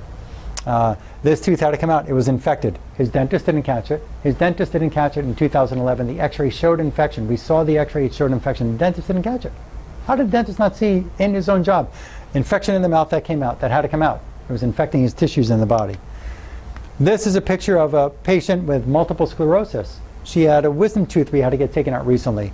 This was a filling at the top. Hopefully you could see it on the screen. If you can't, I'm showing the tooth. I have it here in my office, her tooth.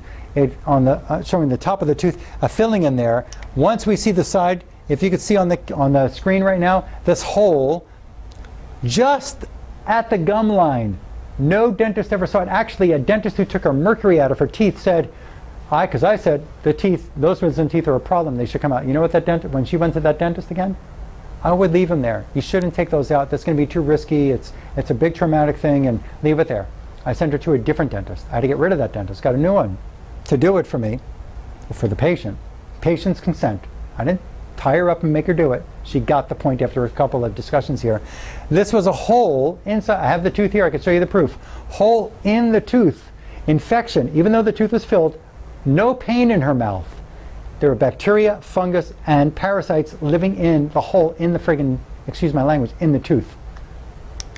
Another tooth. She had two wisdom out years ago. These two wisdom had to come out. This happened January of this year. This tooth, this wisdom broke into 3 pieces. And you see this black spot here inside the tooth. Didn't show up on x-ray. Infection in the tooth. This infection in both of these teeth dripping into her tissues, making her body sick. Could it be you? Could you have infection in the gums that they can't find in their dental exam? You might. Here's another patient. She came over from Norway. She has lupus and Hashimoto's thyroid. This wisdom tooth had to be pulled. If you see this here at the top of the tooth, it's a hole that was boring in, infection boring in. I think we found it was Lyme infection, and it was, if I remember correctly, it was parasitic infection inside the wisdom tooth, feeding into the bloodstream for this person. Another person, diabetes. She took out her partial that was in the bottom of the mouth. Gold-plated crowns around all the teeth on the bottom, gum infection. You looked underneath these gold crowns, and there was this, you saw this white, like oozy, infected stuff. Everything in her mouth, when we took the dental x-rays at the dentist's office I use, all infection. Everything was infected top and bottom, unfortunately for her. Silver fillings, go look up online about smoking on YouTube. Look up this video called Smoking Teeth Equals Poison Gas. Also research how mercury causes brain neuron damage, University of Calgary. Pause it, rewind it a few seconds, write these down. You should know this. If you've got any kind of silver mercury filling in your mouth, you need to know this information. Write down smoking teeth, poison gas, how mercury causes brain neuron damage, University of Calgary. Mercury from the teeth can drip right onto the thyroid. It can even go down. They found it in, they put it in monkeys and in sheep. They found it in the pancreas. They found mercury in the liver. They found it in the lungs. They found it in the intestines. They found it in the kidneys. Don't just think that it stays in the tooth. It doesn't. I used to think that too because I never gave it much thought. I never gave it much thought until I started studying things about cancer and other disease. The mercury can bleed into all the tissues. Gum infections.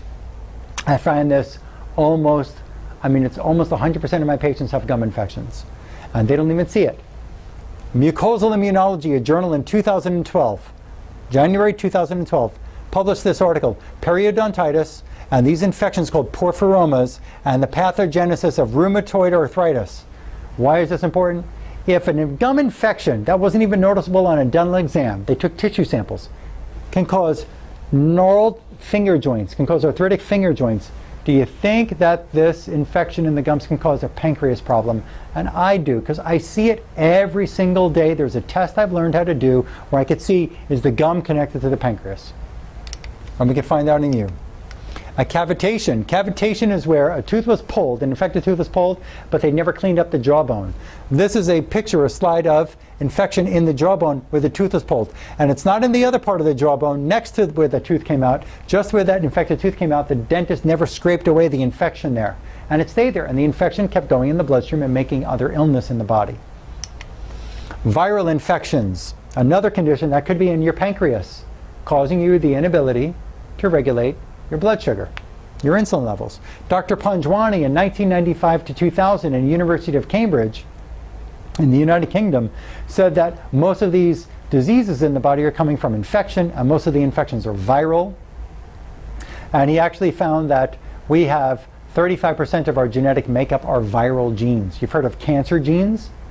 Cancer in the genes? Well, viruses can be part of your genes. Not every herpes infection comes from the outside in. The herpes might be part of your own genetic makeup.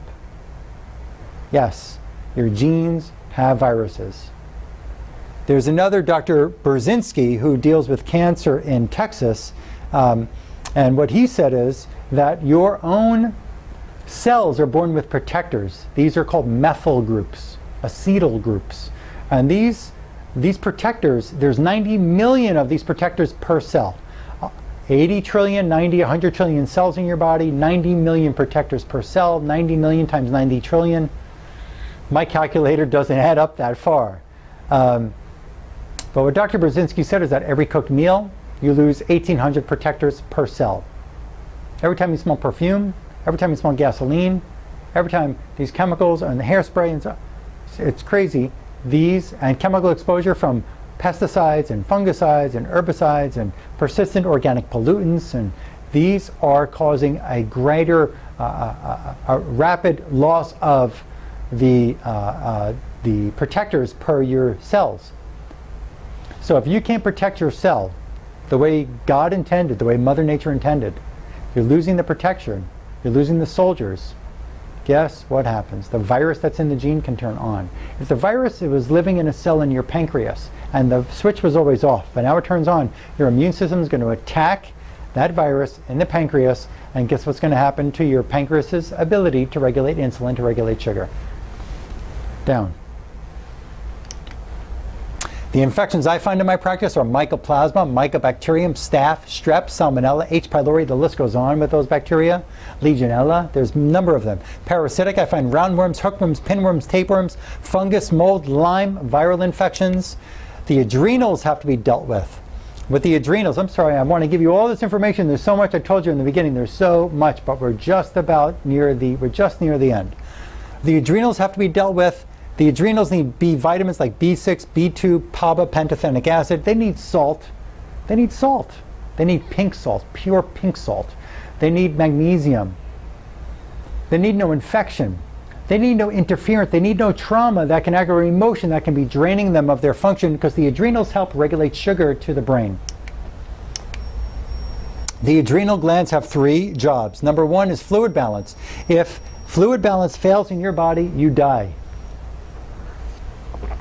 The adrenals settle inflammation and they help with energy. People say, well, I've taken ashwagandha for adrenal support. How do you know that's what you needed? You can run an adrenal stress index test, a saliva study, or a 1 time a day blood test, but you don't know why the adrenal is malfunctioning. So to just give it some kind of herb or some kind of calmer or some kind of cream or potion or lotion, you don't know if that's the right thing. You got to find out really why is the adrenal in its malfunction. And that's the only way you're going to know what the right remedy is for the adrenal. The adrenals are important because they help regulate sugar to brain. Gallbladder is important. It helps emulsify fats. Gallbladder is important. Also, if you can't fall asleep, gallbladder is important because in Chinese medicine, the gallbladder point here ends at the right sleep point behind the right ear. So if the gallbladder is malfunctioning, you can't fall asleep.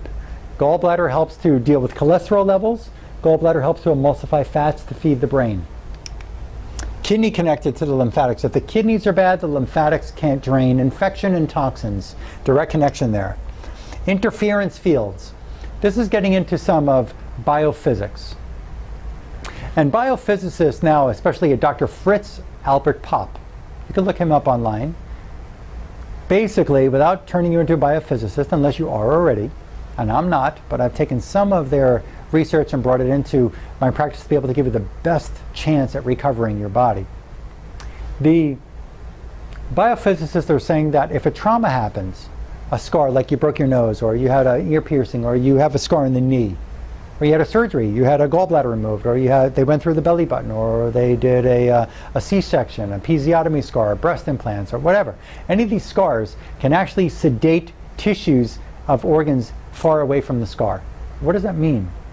Well, imagine we're in a pool. I'm at one end of the pool, you're at the other end of the pool. You're sitting on your couch or in your chair watching this right now.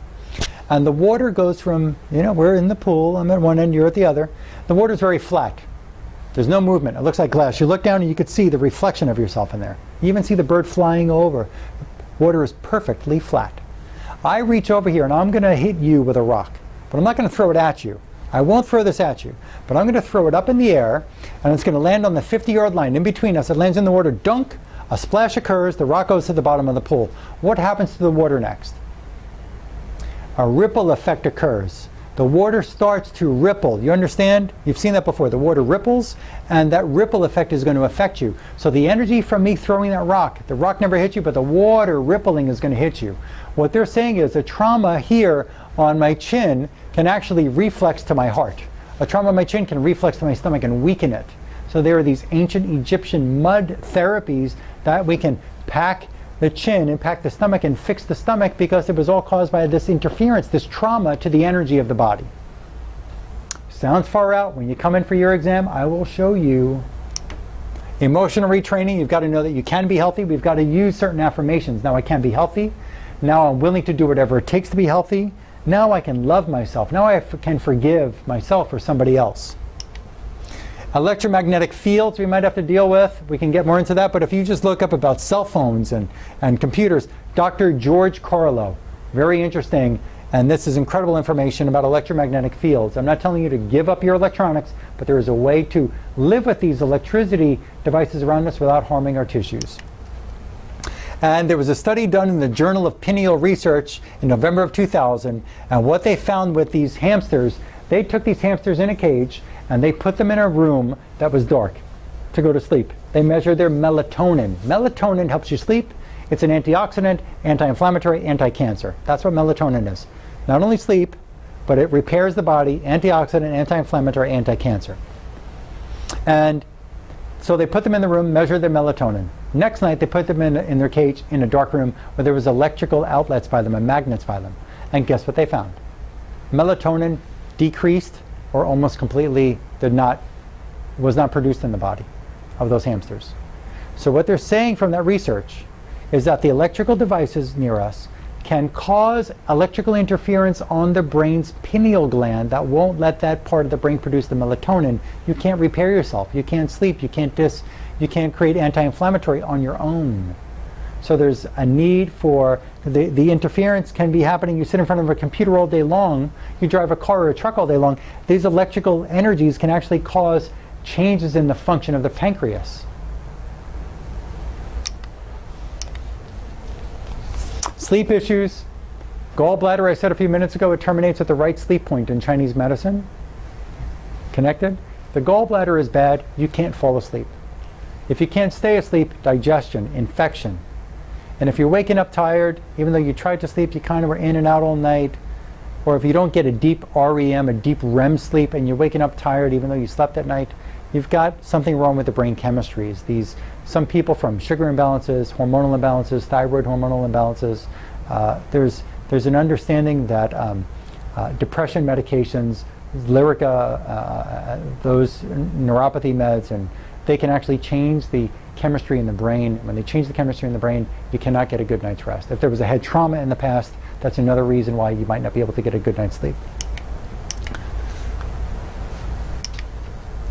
Excitotoxins, anything that has aspartame, anything that says natural flavor, anything that has food coloring, get this out of your body, get it out of your diet.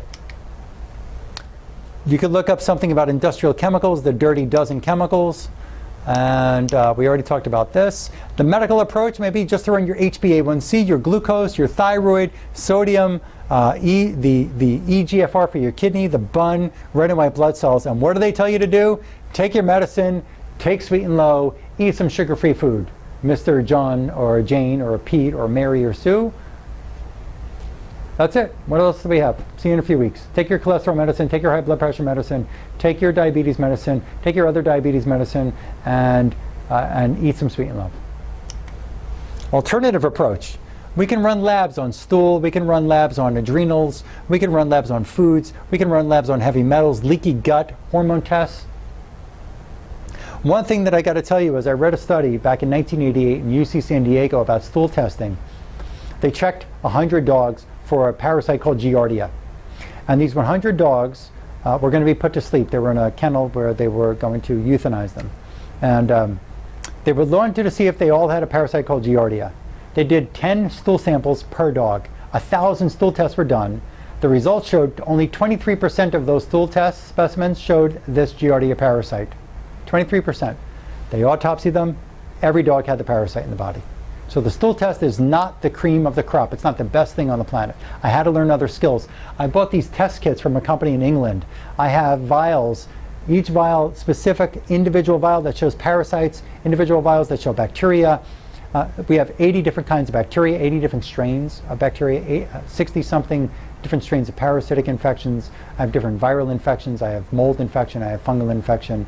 I have industrial chemicals and pesticides and food additives and Lyme infection and dental materials. We're going to find out what's going on and what's wrong with you. And the labs are not the best thing on the planet. They can be used, but they're not going to give us all the answers. We have to step out of the box and do some other work. Alternative protocols, maybe you need some gluten-free. Maybe you got to cut out the gluten. That can reduce inflammation. Maybe you need vitamin D. Maybe you need some antioxidant support. Maybe you need some antibiotics. If you want to go that route, I don't really do that, but we have other infection killers. Antibiotics don't really do the job. An integrated protocol, we can run labs including the regular blood lab your doctor runs, a more complex thyroid lab. We might run albumin and BUN and iron and homocysteine and C-reactive protein. Other labs can be looking for a leaky gut and gluten foods and cross-reactive foods. Chinese medicine is another thing. I keep talking about doing that muscle testing, and if it didn't work, I wouldn't do it. I only look for what works because my job, my practice is all about getting you the results. That's it. I don't have to stand here for 2 hours right now and talk with all this research and tell you I'm going to just do a muscle test that's some voodoo type of thing. It's about getting you the results. It's about delivering you the goods that you are coming here and paying for. paying for. We're going to talk about that in a few minutes too. We might run an organic acid test, fatty acid metabolism, carbohydrate metabolism, B complex markers, energy production markers, methylation cofactor markers, detoxification. This helps us understand about certain systems like the liver and the pancreas and the cells and their functions. Heavy metal testing I like to do. There's a doctor's data hair analysis, a urine analysis, and we also look for elements in the body like sodium and potassium and the heavy metals like lead and arsenic and mercury and a number of them. Hormone testing can be done. Expanded female and male hormone tests can be done here. I already told you about this patient care example. We went over all these different points. There's probably about 20 different points here or so. Go back, watch this video again, watch that patient care example and see how much I am doing in my whole body unique, individualized, integrative, drug-free program that will reverse your diabetes, your heart disease, reverse these conditions. Look at all of this and look at what you're getting when you go to your doctor and you get your little blood test and you get your medicine. Review your labs. We're going to look at numbers. We're going to use functional ranges on the blood test. Vitamin D shows 30 to 100 on the lab. What test, when you took a class in school, if 100 was an A+, 30 was a F. So how can vitamin D be okay if it's at a 30 or 31? That's an F. In the cancer research I've done in the past couple of years, 80 to 100 is the range that we're looking at to help us function better, bone density health and no cancer and so on. A great paper that you want to look it up and read it, I recommend it. Might be a little too deep for you, but written by one of my great mentors, Dr. Robert Marshall. The title is The Overlooked Role of Chronic Infection in Neurodegeneration and Its Reversal Using Nutraceutical Agents. Excellent paper. We could look at a leaky gut in a laboratory. This is what a gut destruction looks like, caused by infection, caused by blood sugar abnormalities, caused by toxins, caused by a number of things.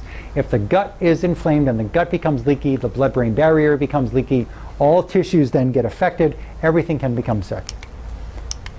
We don't have to look at these right now, but we can have toxins that can, and infections that can run right through these junctions in the intestines. They get in the bloodstream and they can make us inflamed. They can make the pancreas sick. They can make a number of tissues sick. And then we can have immune reactions, T cells and tumor necrosis factor that can actually attack our tissues, like your pancreas can be attacked, or your kidneys, or your intestines.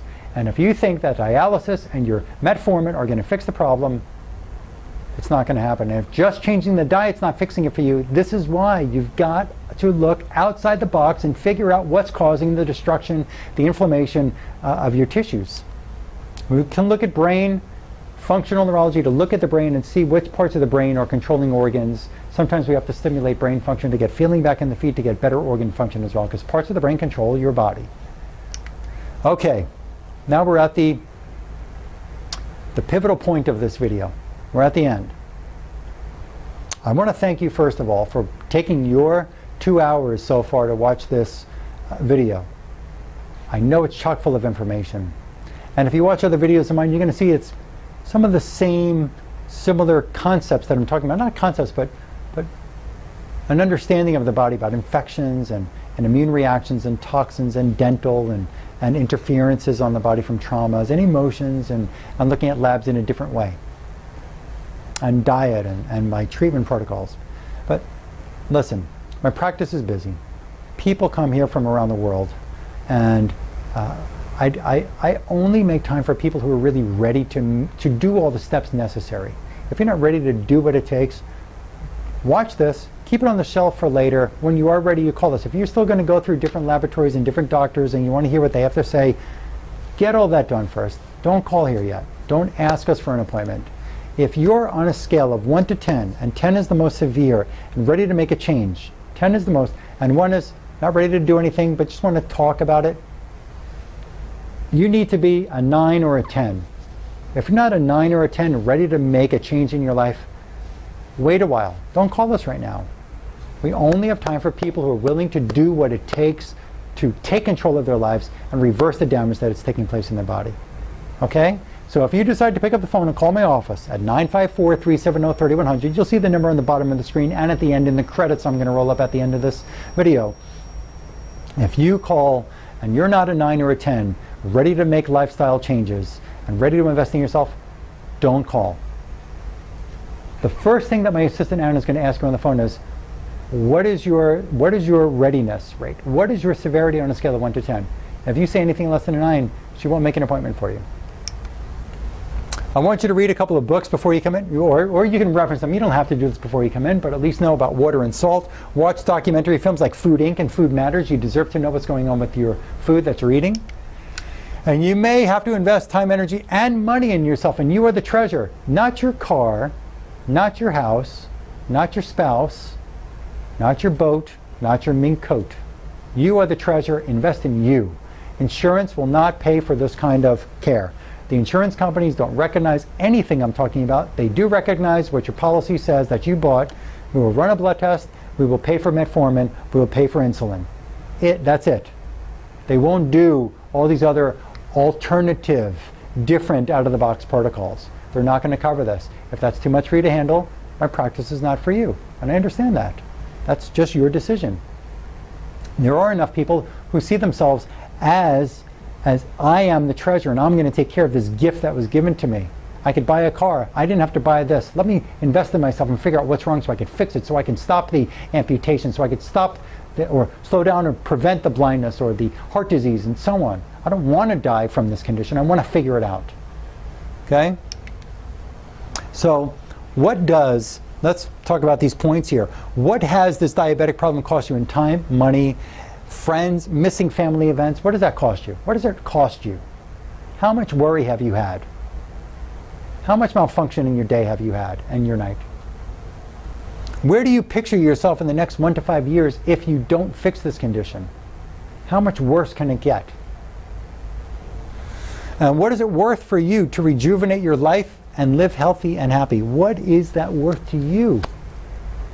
You are the only person who can provide for your family what you provide for them. If you're gone, if you're sick, you can't provide for them. Whether it's money or love or support of any way, you're the one that they're depending on.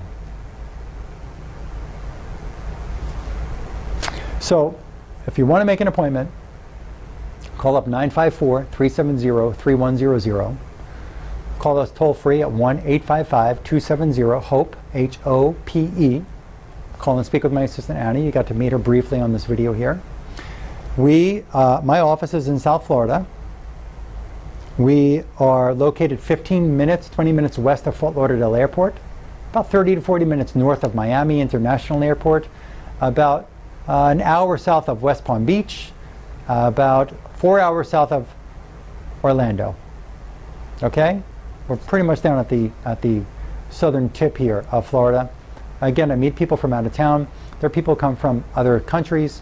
You can come in for a week or two stay here. There are hotels that are close. And be prepared to really figure out what's wrong and work at and designing a program for you so you can really work at fixing yourself. And that's what I invite you to do. I thank you again for coming, for allowing me to come into your home or your workplace and share this information. Watch it again, watch it 2 or 3 times, take some notes, and I look forward to helping you. Thank you.